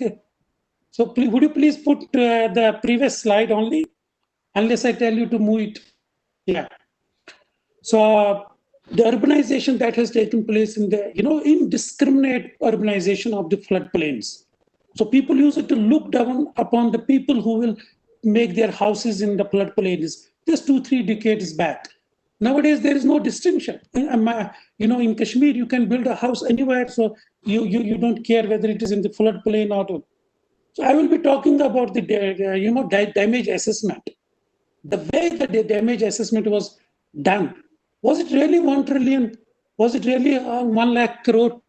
I mean, what was this? I mean, this is a learning for the next future events. And I have, you know, we did it also.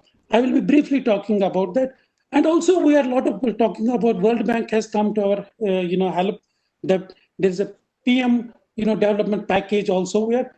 But any solutions, my understanding is that are being given, that are being looked after. I think unless and until there is an ownership of those solutions, I think they are not going to help us. And I feel there is something wanting there. So there is, I mean, people are trying to look for the solutions. The chief engineer irrigation flood control shared with us some of those, you know, preliminary results that are coming in. But how do we make it sustainable? How do we basically deal? How does that help us to better handle the next event? Unless and until we build the capacity of our stakeholders, the government, the civil society, and make them part of those solutions, I think they will not yield the optimal results. Next, please. This is a topographic setup of Kashmir. People outside think Kashmir is very mountainous, so but it is just like a cup, bowl shaped. If you go from south to the north, it is pretty flat territory, and that's why the nature had kept a mechanism for the flood storages. You know, left and right of River Jhelum, you will see hundreds of wetlands and water bodies that, as and when there will be a flood, on an average, every 8 years, you get a big flood here. You know, when you look at the history of the floods. And so the nature had kept a mechanism to these wetlands, water bodies will get, you know, store though that when the river banks will overflow, it will get into these wetlands and water bodies. They were on the left and right. And we know how we have been dealing with these wetlands and water bodies. Next, please. This is the data. You can see some, you had almost a similar type of floods in 1893, 1959 to 1928 and 1903. So we are very, this is not something new to us. So we have a flood history. Historically, if you look, we have a short time period, but if you go up to 2,000 years back also, you can see major floods of the same size almost that we saw in 2014. Next, please. Yeah, so people spoke about these. There were early warnings. I wrote in 2009 only in the Greater Kashmir. I said an extreme rainfall event of the size observed in Mumbai, Bihar, Karnataka shall result in one of the worst floods in the history of Kashmir and may unleash havoc in the floodplains of the Jhelum Basin. The planners and policymakers of this state need to prepare for flood control measures right from today on war footing. It is in October 2009. If you look at the irrigation and flood control proposal that was given in 2010, Srinagar awaits a major deluge. Going by the warnings issued by the state's flood control department, the historic city is likely to submerge in water due to a major flood in the next 5 years. As recent as 2014 itself, one Mr. Tasadduk writes that next century flood of Kashmir. This is the very provocative title of that. Next century flood of Kashmir. Are we sufficiently prepared to meet the challenge? We were knowing it. I mean, we knew it. We keeping it with the drainage capacity, keeping in with the drainage capacity of the Jhelum, keeping in with the loss of the wetlands, keeping in with the floodplain, urbanization, keeping in with the deforestation that was taking place. We knew it. So there were sufficient early warnings, but somehow all were caught napping. Next, please. Yeah, so this was the event. I mean, the major trigger was the extreme rainfall that we had about 620 millimeter of rainfall in the Kazigunda area.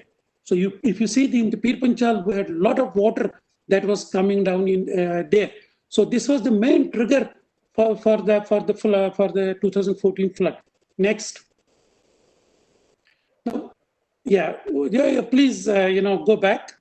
Yeah, so you need to wait and okay, sir. Yeah, please. So you need to wait on this. Look at the flood hydrograph. Look at this is the flood levels at the the Sangam, the Ram Munshi Bagh and the Asham. Mr. Iftikhar Kokru shared this with you. I think this provides us the total solution for this. What hydrologically should have been done or what should not have been done. So you can look at this. You see this. Please see the red one. This is the Sangam hydrograph. You see how the water is shooting up.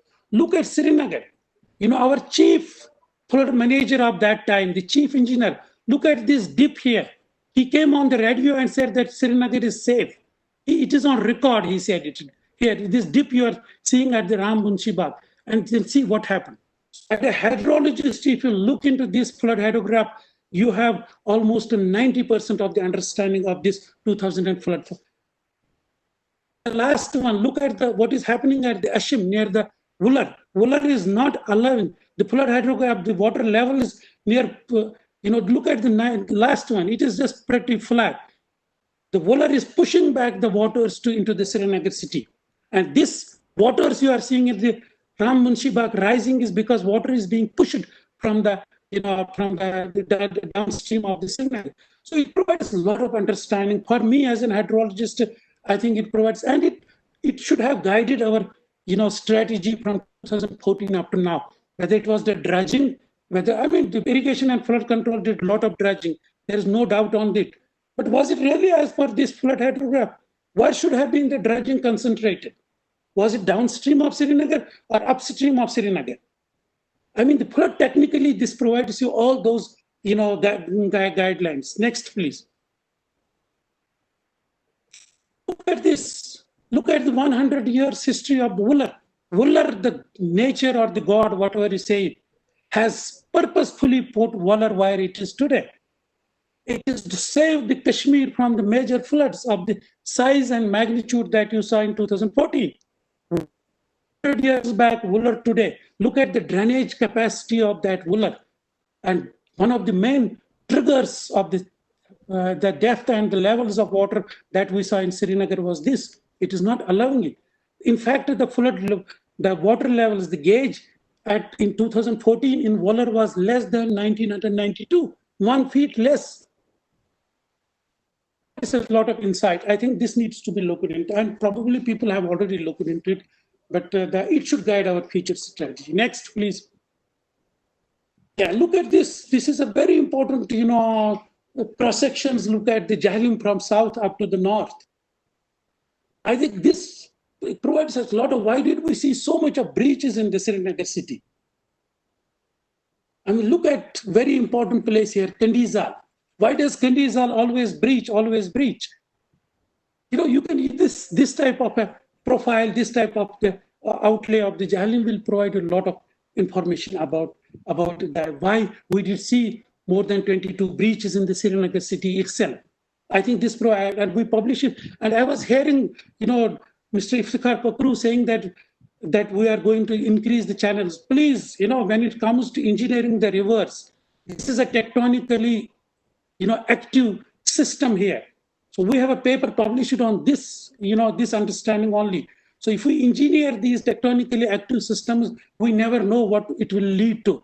I think any engineering of these rivers have to have prior environmental impact, geological impact of these. Otherwise, 10 years, 20 years now, probably we may have to say that the river may change its course completely. So there are many tectonically active spots in this river stream that we have observed there. Next, please. So look at the water levels in that. It is the complete floodplain of the Jahlim. But if you go to the next slide, almost on the basis of 1,1300 observations, we prepare. Next, please. So this is the total. Look at Srinagar. You have 19 feet of water. Each and every, we went and measured the flood levels, and we have a complete flood map. Look at 19 feet of water. Srinagar Business District, I had the first slide was my Lal Chowk slide. This had about 10 feet, 12 feet water there. And a lot of information, a lot of knowledge comes out of these, which we have also discussed in some of our papers. Next, because of paucity of time, I will not be here. Look at the wetlands and water bodies. In the state of Jammu and Kashmir, the wetlands and water bodies are treated as wastelands.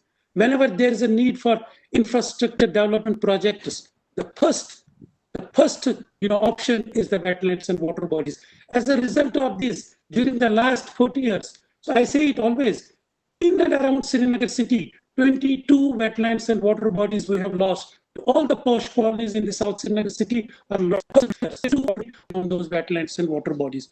And overall, if you look at 40 years, we have lost 55 square kilometers of wetlands and water bodies. First transition is agriculture, and next transition is the urbanization.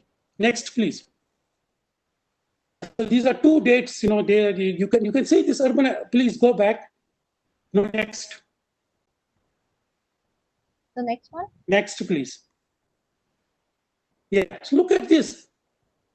That's what I said in Kashmir. People were being, those who made house, being floodplains, are इन्होंने सैलाबी जमीन पर अपनी मकान बनाई है. Just look it up, down upon. This is in 1972, the floodplain. The red you are seeing the houses. Please click, and you will see in 2014. Next, please. Look at this. Huge. I mean, look at whatever the damages that were told is because of this. Lot of urbanization, lot of damage to the to the infrastructure that has come up during the last time here. So there is indiscriminate urbanization of the floodplains. Next, please. Yeah, look at this is the more than 50% of your area in Jammu, in Kashmir Valley is highly prone to the extremely high to erosion. So deforestation that has taken place since the last 30-40 years, and then these fragile slopes. So you have a lot of siltation.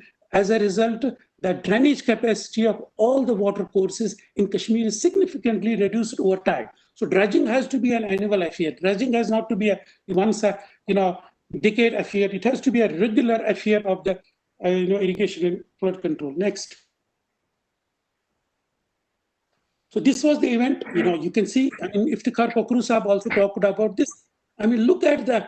If we look at the, we know Sangam, we can't escape from the flooding because at least 5 major rivers, 6 major rivers converge within 10 kilometers near a place called Sangam.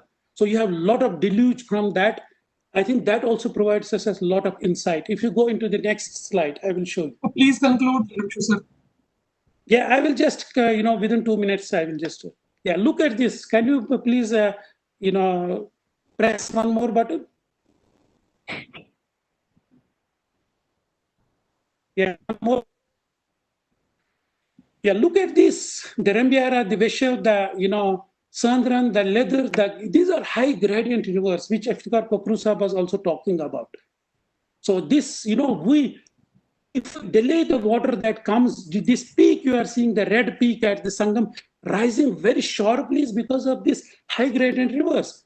So we need to delay the waters that will come, into play, near Sangam. So if we delay it by only 2-3 hours, so you will save a lot of areas downstream of Sangam from the flooding, including the Srinagar city. I think this is one of the major, steps that has to be taken. Whether you call it flood storages, they are very well provided under the Indus Water Treaty. Storage provided and have not created any storage. So Indus Water Treaty, we say we have to make an optimal use of it. But who stops us or who stopped us? We have not created 1 liter of storage in the Jahlim Basin or for that matter in the other basins. Next, please. Next, would you please press 1 or 2 buttons? Next, I just want to move to next slide. Next. Yeah, you can see these very high gradient rivers. So Veshav always has a flash floods, Rambiara, all these, I think they provide us a lot of insight. I don't want to talk about the profiles because of paucity of time, but please, I made my point. Next, please. Yeah, so flood damage assessment. I mean, how damage assessment was it to say that 1 trillion loss? I mean, questions were raised on the methodology, and therefore it was conveniently trashed. I mean, because it had no scientific.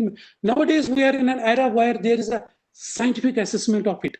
In my assessment of the, this flood damage, I think it is 50%. Even if I exaggerate it a little better, it is just 50,000 crores. It is not 1 lakh crores. The way it was, done, I mean, people ask, I think there is a scientific technology. Next time, whenever there is an event of a damage, please approach the technical people to do it. And they can give these estimates within weeks' time. So we have, such a technology, even in our own country, if you look at the satellites that we have, whether it is flood or weather, I think this is an operational technology. If we had used the satellite technology to do the damage assessment, I think nobody would have to trash our flood damage assessment report. I think that was one thing that we need to learn, that next time, God forbid, as and when we have the flood event, when we have any disaster event, please use scientific methods to assess the damages. Next, please. Yeah, so this is the last slide. I have put some measures, but I'm not going. But I think the flood early warning system is very important for us. But when I say flood early warning system, I mean a real flood early warning. Irrigation flood control has put in place some automatic water level recorders. The IMD has strengthened the network of the automatic weather. I think, but it needs to be strengthened in a more way. The observation network is very, all over the Himalayas, we don't have a very good observation network of meteorology, hydrology, and all that, unless and until we have that, so we can have a real-time flood early warning system. This is an operational, FUSE is an operational technology. But the one we have, I call it a prototype of the FUSE. And then this staggering of the flood peaks, and flood storages that Iftikhar Sahab also talked about, I think that is very important. But I had one slide, I don't know how it is, about basically involvement of the stakeholders. I mean, a lot of efforts are being done at the government level with support extramural or the, what we call the funding support from the ADB or from the World Bank. I think that stakeholders need to be made part of it. The concerned line agencies need to be, their capacities need to be built so that the solution that will be given to us, I think it needs to be made operational immediately. We should have those capacities. And the solutions that are given to us, whether they are very realistic to us, I think we need to, because it is our money, and we need to basically make efforts to get the best out of those grants that have been given to us. Whether it is the capacity building, whether it is the solution itself, I think there was one slide that I had put it here, but anyway, so I think that is the end of my presentation, kind of my attention. Thank you so much, Ramshu sir, for wonderful presentation and highlighting, giving detailed analysis of what happened. So it's a wonderful thing, and definitely it's a challenge to every one of us to confine you in 10 minutes, and you try to do your best. And definitely we need some more discussion on all those things. Let's plan some other activity and listen to your experiences and expertise on these issues, related to these issues. So definitely we will plan something in near future and involve you in more activities. So thank you so much. And your discussion point we will be taking up slightly later on. So we are shifting to the next speaker right away. And next speaker is Mr. Sonam Lotus. Lotus Saab, are you ready? Yes, sir, I am ready, sir. Please, you can start. Yeah, should I share a request? Can I share my screen? Please, you can share. Okay, sir.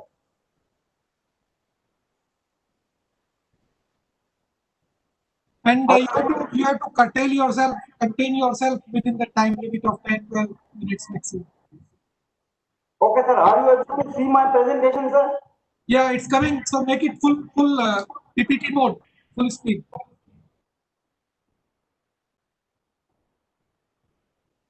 Okay, is it okay, sir? Yeah, it's okay. Okay. Good afternoon, everybody. I would like to thank the organizer NIDM and IEI for giving me a presentation, giving me an opportunity to give a presentation, deliver a talk on this very important topic. The title of my topic is Improvement Made by IMD in Early Warning System post 2014 flood in Jammu and Kashmir. These are the overview of my presentation, introduction, climatology and climatic situation of the Kashmir and Srinagar, cumulative rainfall during 1st to 6th September 2014, network of observatories and future plan, lessons learned, way forward and conclusion.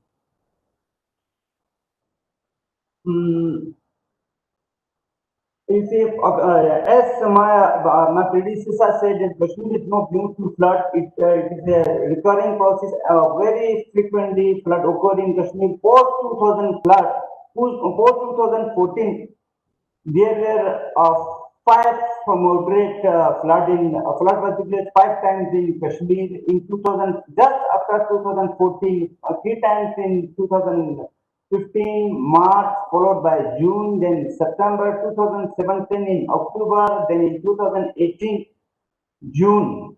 But by looking at this, you can see, except winter, flood can occur in Kashmir in any time. Rainfall of September 2014 was unprecedented.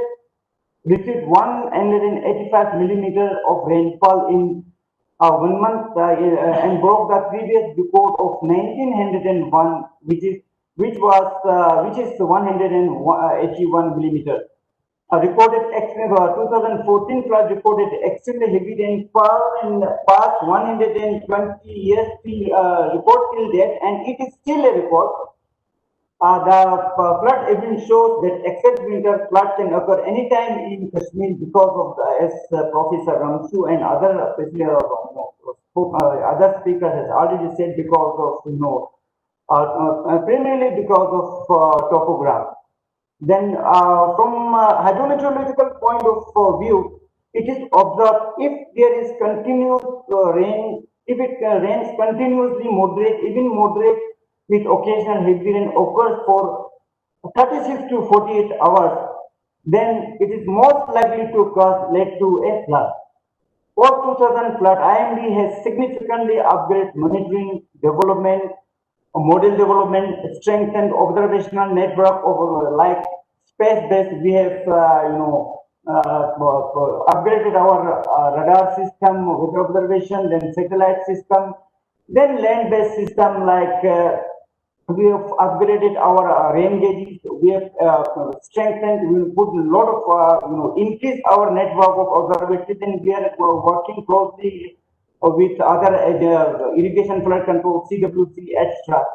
Then we have very good coordination with all the stakeholders, especially with concerned agents, line agents, line departments, Central Water Commission, irrigation flood control, disaster management, etc. Then another thing is we have improved significantly, and we provide reliable early warning system which helps government and public take better and informed decisions.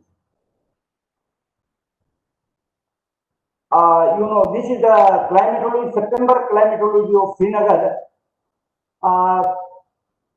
You can see there are since 1901 till today in September 2020, you can see two peaks. You can see two peaks. One in 1901 and followed by the other in 2014. Like I said, in 120 years, the precipitation that Srinagar received, the Kashmir Srinagar received in 2014 is a report till today, which is followed by the 181 millimeter in one month in 1909. And normally, September actually is not a rainy season for Kashmir. Actually, mostly even today you can say annual September normal is only 25 millimeter of rainfall as per IMD. Extreme weather and climate change. Extreme weather like very heavy rainfall, extremely heavy rainfall in 1 to 2 days. Example, then thunderstorm, severe thunderstorm, etc. and climate event interacting with vulnerable human. Vulnerable means poor people who are not prepared, people who are not easily accessible to communication, who don't have, who are not well informed, and the natural system can lead to disaster. For example, the one we had in 2014, especially in absence of a responsive social system. That is what had happened in 2014. Now, timely preparation and reliable early warning of impending disaster of any kind, not only heavy rainfall, any kind of, let's say, impending disaster like flash flood or, for that matter, heavy snowfall, etc., can help reduce impact of disaster and minimize the losses. Although, if there is a chances of heavy rain, we cannot stop rain. But if we got early warning system in place, it can definitely, we cannot stop rain or snow or whatever natural system, natural disaster, but we can mitigate and prevent, minimize the losses due to that system. These are the model forecast of first week of 2014. Actually, you see IMD's numerical weather prediction of that time. Now it is we have come a long way. Now it is the picture model output of that time. You can see for day 1, 2, 3, and 4. Actually, the model also captured that heavy rainfall excellently. You can see on day 3 and day 4. Actually, this is day 1, day 2, day 3, and day 4. Major captured that event very well, and accordingly, the State Meteorological Department also provided the heavy rainfall warning. But then, frankly speaking, and to be honest, at that time I was at the helm of affair like I am today. We were not expecting the whole Kashmir will submerge. It was a very difficult. It is a very difficult, difficult word to say. But then that time, we were not expecting a flood of this magnitude. Then this is what happened during that time. This is in my office. It's complex. Yes, was it unprecedented? Yes. These are all, mostly you see Srinagar, Kazigun, Kokarnak, Pahalgam. These are all South Kashmir stations. If this is, normally in Srinagar, normal rainfall I said is 25 millimeter, but if this is 126 millimeter in 1 day time. And again, you see Kazigun 500 times, then Kokarnak approximately for more, around 388 millimeter more rainfall than it would have. Then you can see in Pahalgam 2,338 times more is rainfall than it should have expected. Then like in Riyasi, Jammu, all the stations, it was not, it was a large scale, very big system, weather system, and it gave widespread rainfall not only in Kashmir. Actually, the whole Kashmir there was it did flooded in Kashmir, but then in other places like like Chenab Valley, then other hilly Punch, Rajouri, there were massive devastation and massive loss of life actually in that area, those areas, because those are the hilly region like Professor Ramsu said that there were lots of soil erosion as a result of which it was massive landsliding leading to accidents like and damage of kacha houses, etc., which led to loss of life, which are, of course, which are not famous, but except the flood. But casualty-wise, it was more in that area. Now, those areas. Then improvement in early warning systems by IMD post 2000 flood just post 2000 flood in 2015. IMD has commissioned and installed an S-band Toshiba mesh Doppler weather radar at Srinagar, which is very helpful, and I think the machine has provided a machine has served served the government and the people very well, and we are happy to say we are happy to have such kind of machine. And then 2016 and 18, we have strengthened our observational network like automatic weather station, automatic rain gauges. Then apart from that, daily, even today during flood season, we are providing QPF, quantitative precipitation forecast to Central Water Commission and Irrigation and Infrastructure. QPF means basin-wise quantitative. We are saying if it is going to rain in, if we are expecting rain in Pahalgam or Kazigun or in any place, we will issue a forecast. How much rain are we expecting? Quantified. We issue quantified precipitation forecast. And the automatic we are waiting. I'm happy to tell you that if this data from these automatic stations, weather station, rain gauges, etc., are available online, accessible anywhere in world by any people across the globe, and they are being used and very useful. And 100% of our automatic weather stations and 90% of automatic rain gauges are working in functional and is available online. And 2019 and 20, we are issuing notes now. Earlier we used to issue only weather forecast. Now we have shifted our strategy as per the guidelines of World Meteorological Organization. Impact-based weather forecast means how much rain if we are expecting rain, what will be the probable impact, like flash flood, then damage to agriculture, etc. Then daily rainfall being shared on email, WhatsApp groups under the direct supervision of our senior officers at different levels, senior officers of state government like chief secretaries or chief secretaries, then senior officers from different or all the stakeholders. Then routine these daily rainfall informations are we are exchanging we exchange it with CWC, irrigation flood control, and etc. They also share in flood. Actually, it's a many-way process. Routine interaction and meeting with stakeholders, all kinds of data shared with administration on daily basis. And for 2020 and 21, I'm happy to tell the August gathering that right now, as proposed, another rural weather radar station is being installed. It is under process and it is being installed even today in Jammu, and I think by next 1 month before winter, the double weather stations radar of Jammu will also be operational. These are the network of automatic weather station rain gauge different across Jammu, Kashmir, and Ladakh, and you see Jammu Kashmir. I'm very happy to say that IMD has got very good network of automatic weather, sufficient number of automatic weather networking stations. You can see these are the radar, proposed radar. In fact, proposed radar. Actually, it is undergoing now. Right now in Srinagar, it is going, and we will be installing another one in Banihal Chowk. The one in existing, actually, I have not shown here. Actually, it is already functional, and we will be installing another in Ladakh also. You can see my colleague from State Disaster Management, all the all our gathering and all the viewers. I am very sure they keep on during, especially during adverse weather.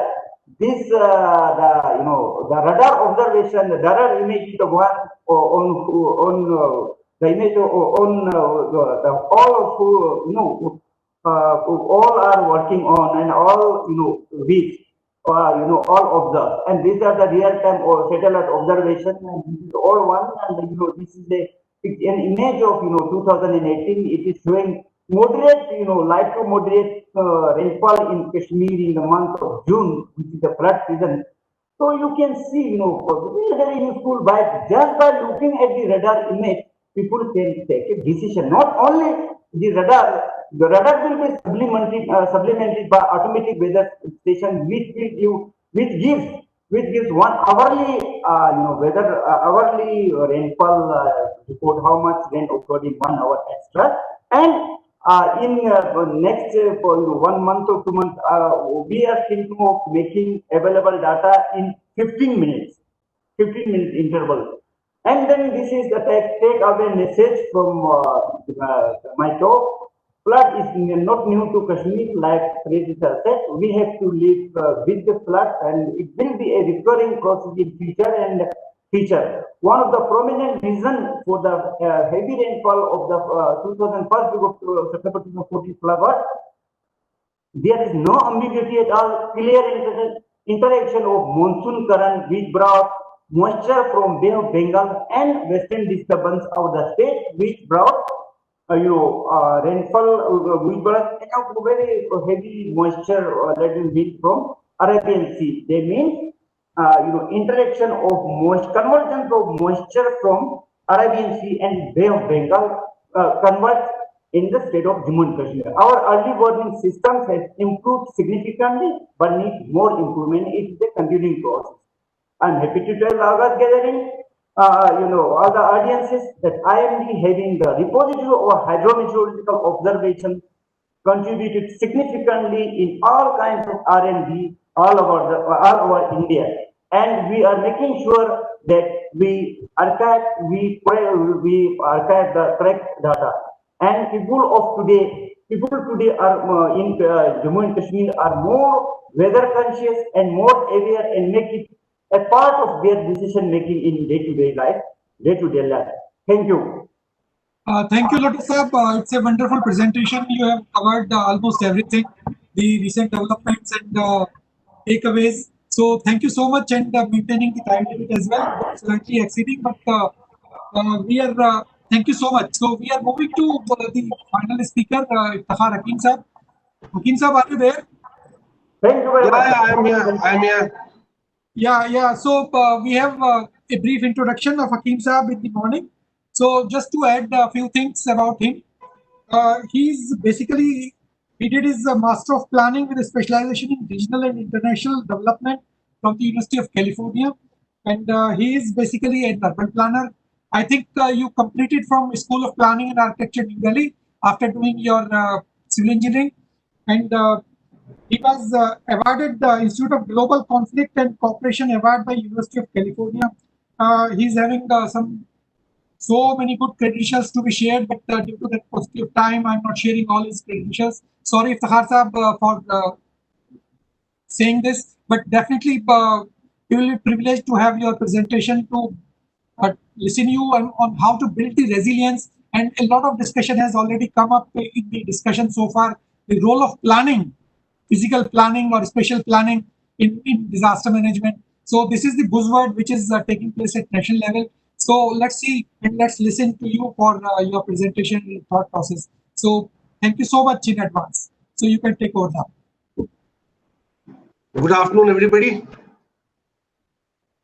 Mostly I am the last speaker in most of the workshops. No, you have to provide the solutions. You have to provide the solutions, sir. So that's why you were kept here intentionally. I don't know whether that was the reason or there was any other reason. But I'll start the presentation now. It was just a joke. It was just on the side. No. It was intentional. We want to listen about all those things and resilience building techniques. Yeah. Thank you. Okay. So the topic is building resilience through spatial planning. There are some photographs which I'll discuss maybe at the later stage. So the outline of the presentation is here. Kindly go through it. I won't repeat it. So I'll start with the 2014 flood vulnerabilities. Actually, the inundation map of the floods of 2014. Kindly keep these. I'll share another map, which is the this map gives the elevations of different points of Srinagar. So the light blue is the lowest points in the city of Srinagar, and then the yellow goes up, and then red are the highest points in the city of Srinagar. It is the current local area of Srinagar. So kindly keep these two layers in backdrop and see the master plan of, this is master plan 1971-1991. This is the first master plan prepared for the city of Srinagar. This was done by one of the pioneer planners of the valley, Mr. Pompuri. So kindly look at you must have kept those two layers in backdrop. You'll see the direction the master plan is trying to give. We'll go to the next slide. Am I audible? Yes, you are audible. Okay. So on the left is the master plan land use map, and on the right is the direction of the master plan.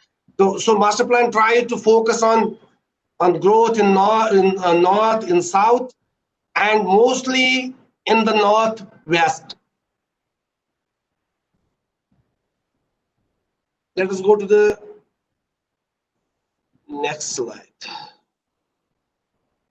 This is the next master plan, which is 2021 master plan. You'll again see the focus of growth is mostly on the northwestern side of Srinagar. This is the actual land use map of Srinagar in 2015. You'll see that the focus of the actual physical development is happening on north-south axis. This is the expansion of the city of Srinagar through different master plans. First 1971-91, then the second one, the darker gray, and then the darkest gray is the recent expansion to the master plan 2035. Now let us look at these two maps, which I have juxtaposed to understand. So the focus of all the master plans has been to develop Srinagar in the northwestern direction. You must have seen the first and the second, and Mr. Kokru also explained, Mr. Romshu also explained that these actually this was the direction, this was the drainage direction of the city of Srinagar.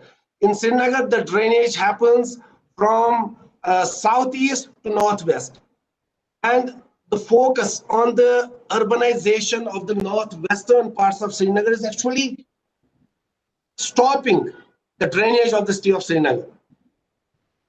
Not only that, it is stopping the drainage, but it is actually urbanizing the most vulnerable areas of the city of Srinagar. This is the image based on the satellite imageries, the growth of city of Srinagar. you'll see that tea still is growing mostly in the north-south direction. But the recent images show that there's some growth in the northwestern direction also. The implications of that, first, that despite the three master plans having focused on the growth in northwestern direction of Srinagar, the Srinagar has only developed in this direction to an extent of 30% as was proposed, 30% of the proposed. See the consequences of the growth the master plan has taken. This was also discussed by Professor Shakir Ramshaw. We have lost, we have juxtaposed the water bodies of Srinagar in 1911 and 2011. In a period of 100 years, we have lost almost 50% of the water bodies, and most of the water bodies in the Bemina area and close to in the vicinity of the Bemina area are almost lost.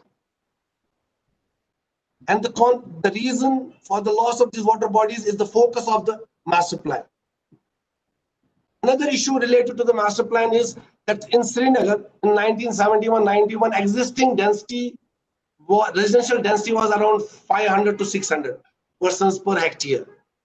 And the proposed density in the same master plan, 1971-91 master plan, was around 200 persons per hectare. This was a drastic change in the growth of the history of Srinagar.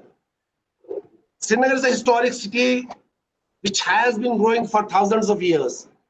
And there's a local wisdom involved in the growth of Srinagar. Why was the focus of the first master plan was declaring Srinagar as a slum city? It said that Srinagar is a slum because of this density. Unfortunate, because this master plan was based on Western concepts, and it tried to sort of thinning of the densest parts of the Srinagar. And that is the reason we had core area development project and we had circular road project.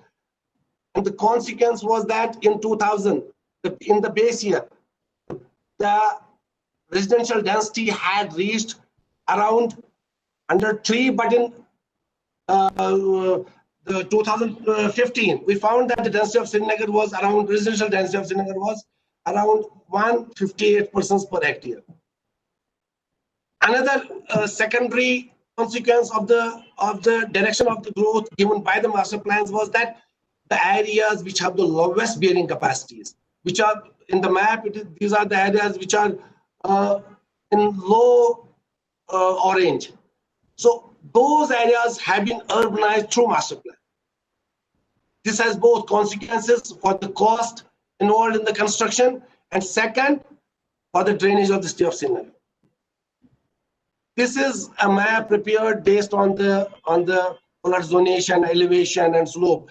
This is actually the suitability map of the city of Srinagar. You'll see that red areas are the most vulnerable areas, and the green are the most suitable areas.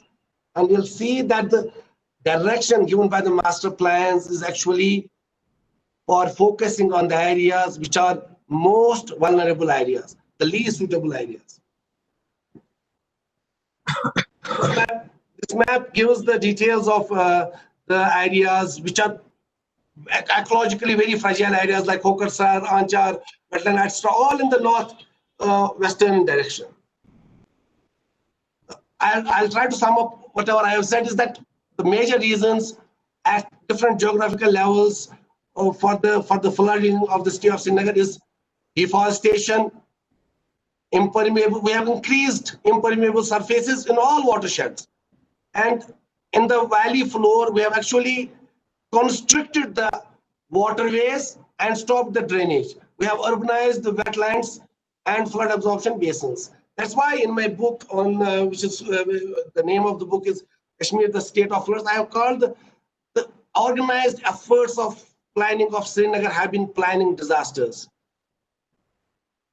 And at city level, there is both illegal as well as legal urbanization, which I was talking about. We have illegally urbanized wetlands in the Naugam area. We have legally urbanized our wetlands in the Bemina area. So this is again the summing up of the same thing. I don't think I will focus on this because this will take another 5 minutes, and then the crux of the whole thing is that 50% of the city of Srinagar is vulnerable. So the best solution is to have very high densities, because we can only have limited land for the urbanization of the city of Srinagar. And that was the reason that Srinagar had historically developed in the areas it had developed with very high densities. So both the land use planning as well as the actually de-densification of the Srinagar have been suspect. We have to rethink about the urban development strategy of Srinagar. We have to increase densities. We have to develop satellite townships as countermeasures to Srinagar, and we have to have land use planning which based on the flood zonation, vulnerability, and all based on not only floods, also on the other disasters. And then the process of planning has to be that planning has to follow the environmental impacts, and then the development has to come into picture. But we start development and then we go for planning. It's cart before the horse. That's all. I think we should have some kind of a standardized planning process, which is based on the based on the layers of flooding and other disasters, and the process has to be inclusive, and then after that there has to be strict regulation. Thank you. Thank you so much, for a nice presentation. You try to highlight the pattern of development in Srinagar city, but I am having one question from you. The question is, you didn't go to the third master plan, which I think is already finalized for Srinagar. 2041. Yeah, I expected that question, but actually what happened was that I was part of the preparation of the master plan. We did all kinds of vulnerability analysis, which I presented here also. But at a stage, I was shifted from the master plan. Then after that, believe me, I looked at the master plan. And a related question is how your master plan is taking care of disaster management planning. Are they merging together? Unki shaadi ho rahi hai kya? Master planning and disaster management planning ki. Unless we do it, it's very, very critical to say anything about it. Yeah, when I was handling master plan, I tried to ensure that the two were married together. Two got married. The master plan was based on the safest areas which we could urbanize. But after that, since there was a change of guard and then somebody else did it, I will be doing a critical analysis of the master plan based on all these, because I am currently involved in I'm in JTFRP. We are doing a lot of work related to disaster risk database, integrated operational forecasting system, DSS, and then emergency operations center. So we are actually, that will provide you the layers for future planning of not only for Srinagar, for future planning of whole of Union Territory of J&K. So what is the last current state? This is the last question. So what is the status of master plan of Srinagar right now? For those who are outside Srinagar. Yeah. It's approved. 2035 master plan is already approved. Okay. So it's approved and it's in implementation stage already, I think. And so it is. So you can see, fingers crossed, and let's see how your current organization develop those layers and DSS and all those things. I wish, and I don't think that it's going to be wishful thinking. I sincerely wish that your efforts should reflect in your planning thing and other aspects as well. So thank you so much for wonderful presentation and bringing out all those. Can I add a sentence? Please. We would have moved a lot forward. We had started Jahlim and Tavi studies, river morphology studies. But unfortunately, because there was some spoke in the wheel, that we got delayed because of the fact that we could not get the DTM, digital terrain model, and DEM, digital elevation model of requisite vertical accuracy, because of some reason. So we are actually focusing on that, and hopefully by the middle of next year, we'll have reliable IOFS. Okay, so thank you so much, Iftikhar Hakim Saab, for wonderful presentation and interactive, saying some words about our queries as well. So let's move to this discussion point. And now another question is from Iftikhar Hakim Saab. Are you there, Hakim Saab? Yeah, I'm here. So the question is, you raised some question about multi-hazard proneness of the Srinagar city, not only Srinagar but the Kashmir Valley. So you are talking about something about earthquake and flood, and we are definitely approaching the anniversary of that last big one, 2005 earthquake. So as an engineer or as a senior government official in the UT government, so how do you see that how much we have progressed in this direction to take the multi-hazard approach for countering the risk posed by earthquakes and floods? I think we have moved a lot forward. Please continue. Yeah, we have moved a lot forward. The beta version of our DRDB, disaster risk database, which includes floods, the drought, earthquakes, the forest fire, landslides, etc. GLOF. Its beta version is already available. We are using that beta version. No, developing those studies is definitely very, very critical. But how far we are using those studies in day-to-day management of risks prevailing in Kashmir Valley, with particular reference to Srinagar city? It has recently been commissioned. The study has recently been commissioned, but I think we will be surely using DRDB for the planning of not only for Srinagar or Jammu, but planning of all the urban areas for, in the Union Territory. We'll be using that. Okay, thank you, sir. So, Kasba sir, are you there? Amir sir, can I leave because I have to go for prayers? Please go ahead. Thank you, everybody. So, Kasba sir, are you there? Okay, so Sonam sir, are you there?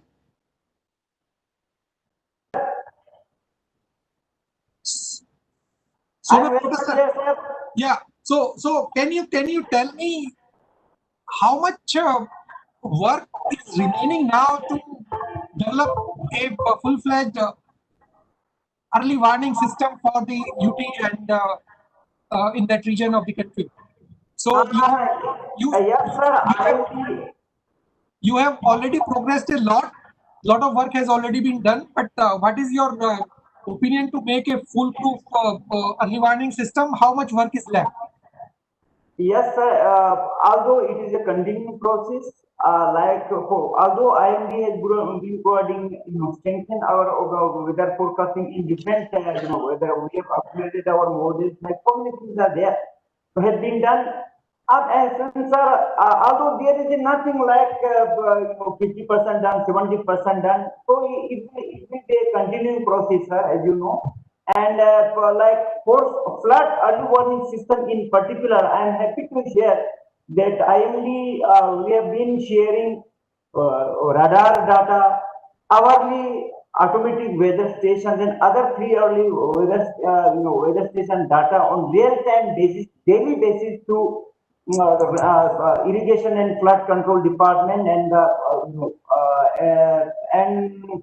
the I think rhymes and yeah. Then we have already installed one radar system.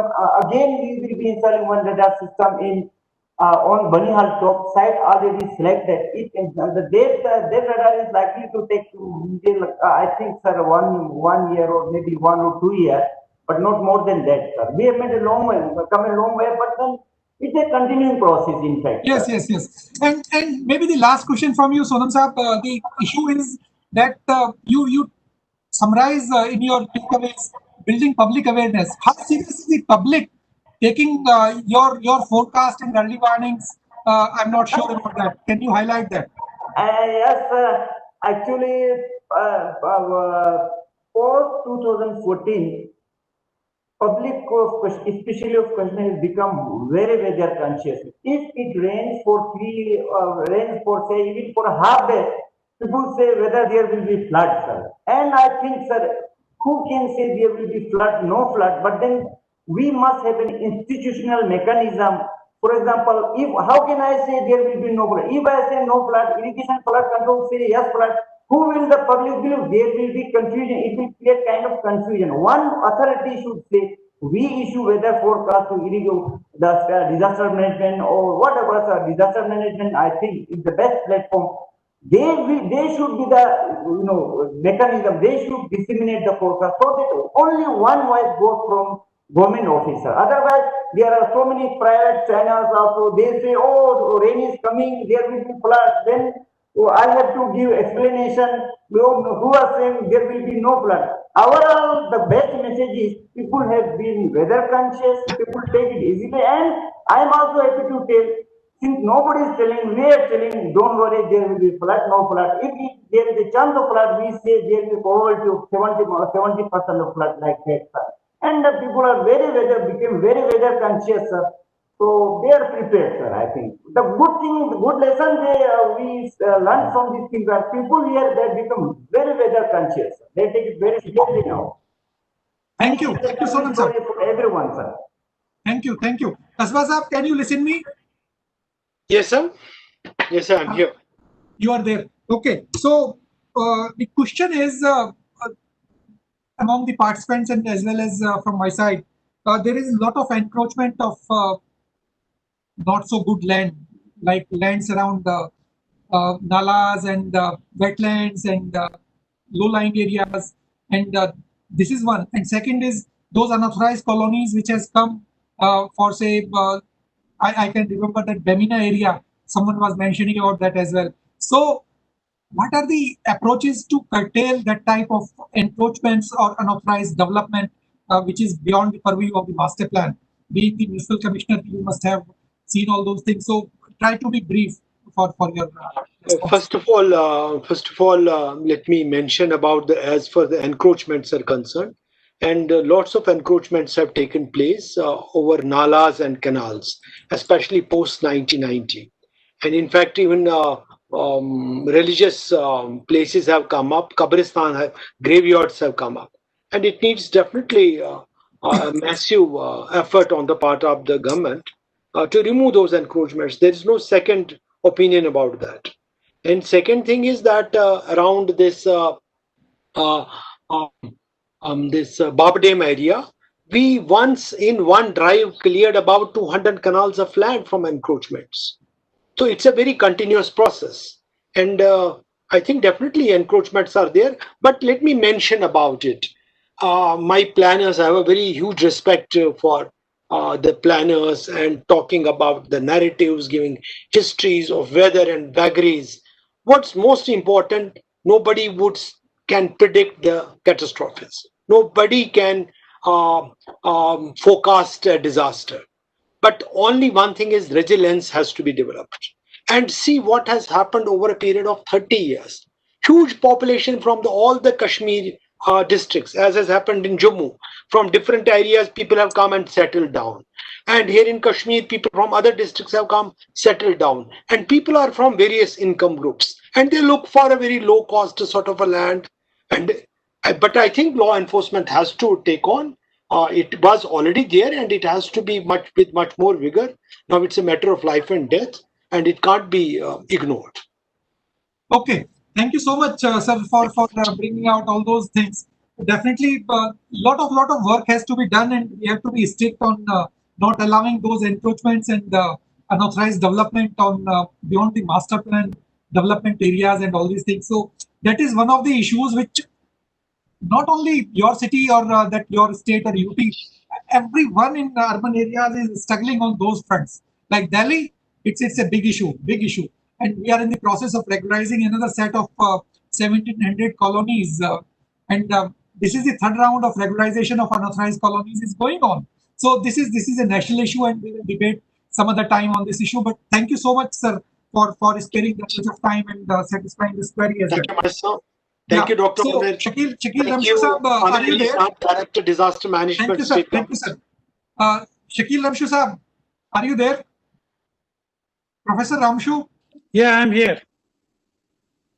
Okay. So, last question from to you is that can you bring out only one lesson learned?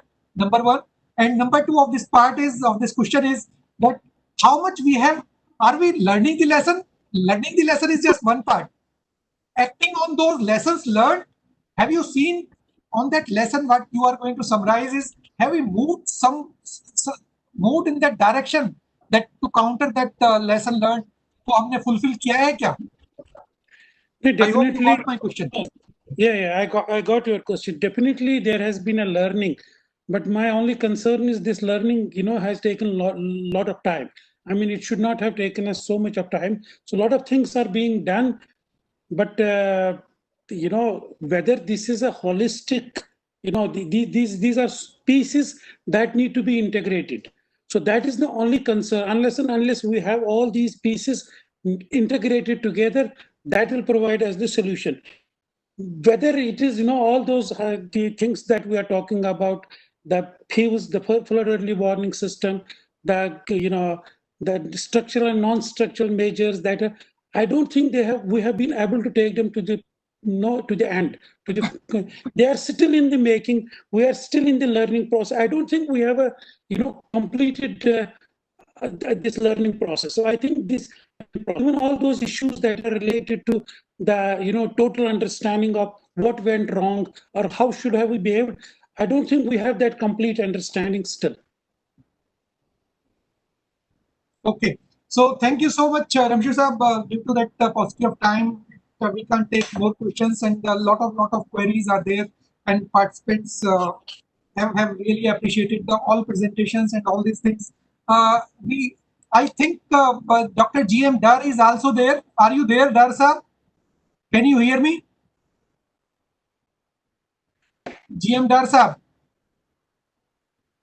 I think he is not there. He was there earlier as well. So now we are just moving towards the closing of this.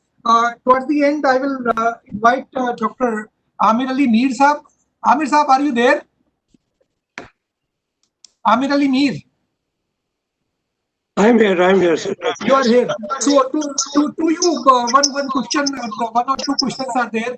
At least one question to you is, you have been old Srinagar wala, so no doubt about that. But how community, we have discussed a lot about these presentations in the inaugural part as well. So are you feeling? Do you have the pulse that we built some resilience among the community of late with those 2014 flood experiences keeping in mind? See, as far as the community is concerned, even in 2014, it was the community that actually came forward and saved people. The NDRF, the SDRF, what Bindal Saab talked about, the army and security forces, they all came much later. It was these volunteers, the heroes, who actually came forward and saved people. Definitely, there has been an improvement in the resilience of the people of the community. People have become very, very conscious. What Mr. Sonam Lotus was talking about, that conscious about the weather. They are very conscious about the gauges of the River Jhelum, the Ram Munshi Bagh, the Sangam, etc. And definitely the improvement is there. But what can be done is that a systematic manner, people can be trained. There is a scheme called Abda Mitra, in which 200 volunteers were trained in Srinagar how to act in a flood situation. It would be my request to the government that we should extend this further, and any volunteer who wants to come forward and learn what is required to be done in case there is a flood and how they can do the rescue part in their area. That's a wonderful scheme, and I think government is already considering extending that scheme further. Now, as far as consciousness of the people is concerned, what Mr. Iftikhar Kakru talked about, that and Dr. Kasba also very rightly pointed out, that people are coming from different areas into the urban areas, looking for land which is very low cost, and low cost land means an unsafe land, and they're constructing their buildings over there. So we need to ensure that the law enforcement agencies don't allow that constructions are allowed in such areas, which is of course a challenging task. But definitely, if you talk about the present day scenario after 2014, people have seen the effect of 2014 floods, and very few people are actually venturing out into such areas, excepting those who are absolutely poor and probably don't have any other option. Thank you. I hope that answers your question. Yeah. So another question to you is that what are the recent capacity building initiatives in the state? See, there are many initiatives that have been taken. I talked about the Abda Method scheme. Similarly, in all the districts, under the Disaster Mitigation Fund, all the DCs have trained at least 300 volunteers per district. And besides that, it's an ongoing process in which search and rescue, firefighting, first aid trainings are being undertaken by the State Disaster Response Force, the Fire and Emergency Services, the Red Cross, the Health Department, etc. So this is one aspect. But the other aspect is that, we need to train our engineers, our architects into how to construct buildings which are disaster resilient. I am very happy that Dr. Kasbai is here. Srinagar Municipal Corporation has done a wonderful job that they modified the building bylaws, making it mandatory for all the buildings to be disaster resilient. But the challenge is how to implement it. A person who is constructing a building does take permissions from the municipal corporation, certifying that the building he'll make will be earthquake resistant, flood resistant, etc. But at the time of construction, the implementation is a challenge that is being checked whether that is actually being followed. So when we talk of capacity building, it is not only the community, it is not only the engineers, it is also probably the people who are at the helm of affairs. They also need to be conscious that disaster is something probably we can't stop, but then if we take adequate measures, we can definitely minimize its effects. Thank you, Amir sir, for clarifying all those things. I think Dr. G.M. Dar is there. Dr. Dar, are you there? Dr. G.M. Dar, are you listening?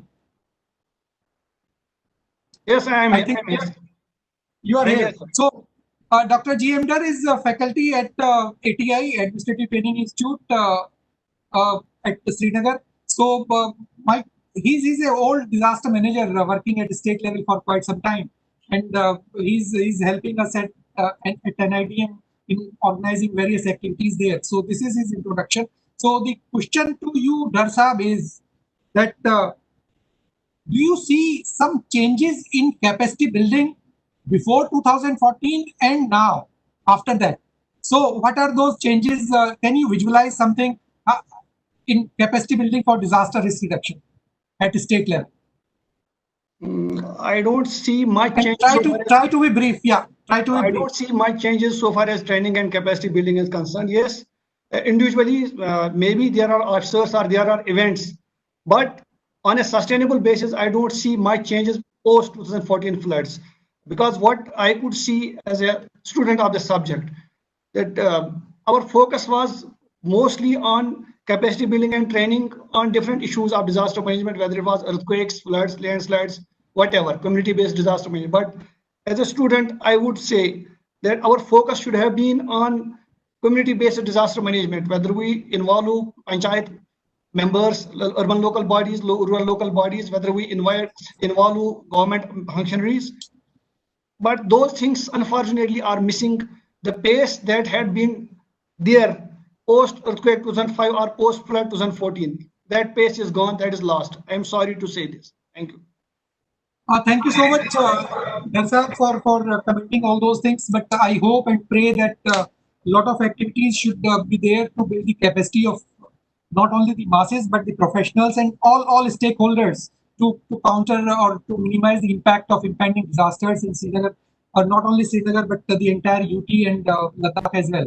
So we still treat the entire region as one, but definitely we want to build the capacity of all stakeholders in both the UTs. And it's definitely a long way to go. And ATIs and disaster management centers and all those projects with the help of World Bank have to take a lead in this building the capacity as well.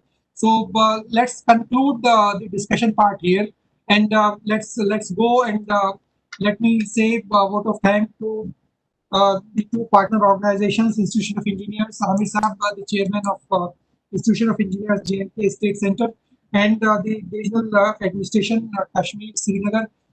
So thank you so much, Amir Saab, for being the partner organization in doing this webinar on Kashmir 2014 flood recovery experiences and initiatives. And thank you also to DevCom, DC office, and the entire team of Amir Saab, who is working relentlessly on organizing this seminar. Already Secretary of the JNK State Center is definitely require a big applause and big thank for making this possible. So thank you, madam, for being part of this organization as well. Thank you, Amir Saab. We'll convey our greetings and regards, and thank you to DevCom and DC office as well for being the partner organizations. So last but not the least, I would take this opportunity to thank our Executive Director, sir, who joined us in the morning. So thank you, sir, for being with us for the inaugural part and encouraging us to take up challenging issues like this one. So it is always very kind, no doubt about that. And he always encourage us to take up these challenging issues like this Kashmir flood. Still, Kashmir is still a challenging terrain from disaster perspective. So we will definitely take it up more activities and more deliberations on trying to at least discuss more issues, and I hope that those discussions will result in some actionable points. So thank you, Edie sir, for guiding us, leading the team from the front and encouraging us to all those things. Yogita deserves a big thank. She's managing the entire show from the background. So Yogita, big thanks to you as well. So you are not in the panelist, otherwise I would have requested you to say some few words as well. So thank you, Yogita, and the entire team of NIDM, which is working our training region, and all faculty members who are helping us out in organizing this event. So thank you all. With this, we just conclude the event, and I hope all of us have enjoyed and we are able to bring out some useful discussion through this webinar. And I hope that we will be able to continue our discussion on such issues as well. Before you conclude, Amir Saab. Yeah, you are there. So Yogita, your last word. So thank you so much, Yogita. Amir Saab, Dr. Amir, before you conclude, can I say one thing? Please, just 1 minute. Let Yogita finish. Because you thanked everybody, I think it's my responsibility to thank you for making this event so lively and keeping everybody glued to their screens. Despite Friday, I think majority of the people are still glued to their screens and are waiting for this event to end. Thank you so much. And it's always a pleasure when you conduct the program. Thank you so much. Thank you so much, Amir Saab, for kind words. And I hope that we are able to bring out some useful discussion, and some perspective has already been given. So Yogita, your turn, last word. Okay. Thank you so much, sir. I would like to thank all the panelists for their basically the guidance and the outlook on Kashmir flood. I know many of the research students like me would eventually benefit from all the hearings and the outputs, and possibly the youngsters will come forward towards the more community and capacity building issues that would be kept in forefront for this. I thank you for your cooperation with technical issues, because I am handling the technical things. So I am humbly gratitude that all the panelists are here and they have cooperated so much for the webinar. So to make this webinar a successful event. Thank you so much, sir. I missed, last but not the least, all the panelists: Iftikhar Kakru Saab, JN Kasba Saab, Shakil Ramshu Saab, Sonam Lotus Saab, and Iftikhar Hakim Saab. Big thank you for accepting our invitation to join this webinar. So thank you. With this, we just conclude our today's proceedings and wait for some more live discussion on burning issues in that region as well. So thank you all, and thank you to the entire team which is helping us out in organizing this. So thank you so much for your participation, all the participants, for patience, hearing, and being part of this useful discussion. I believe. Thank you. Yogita, you may close it now.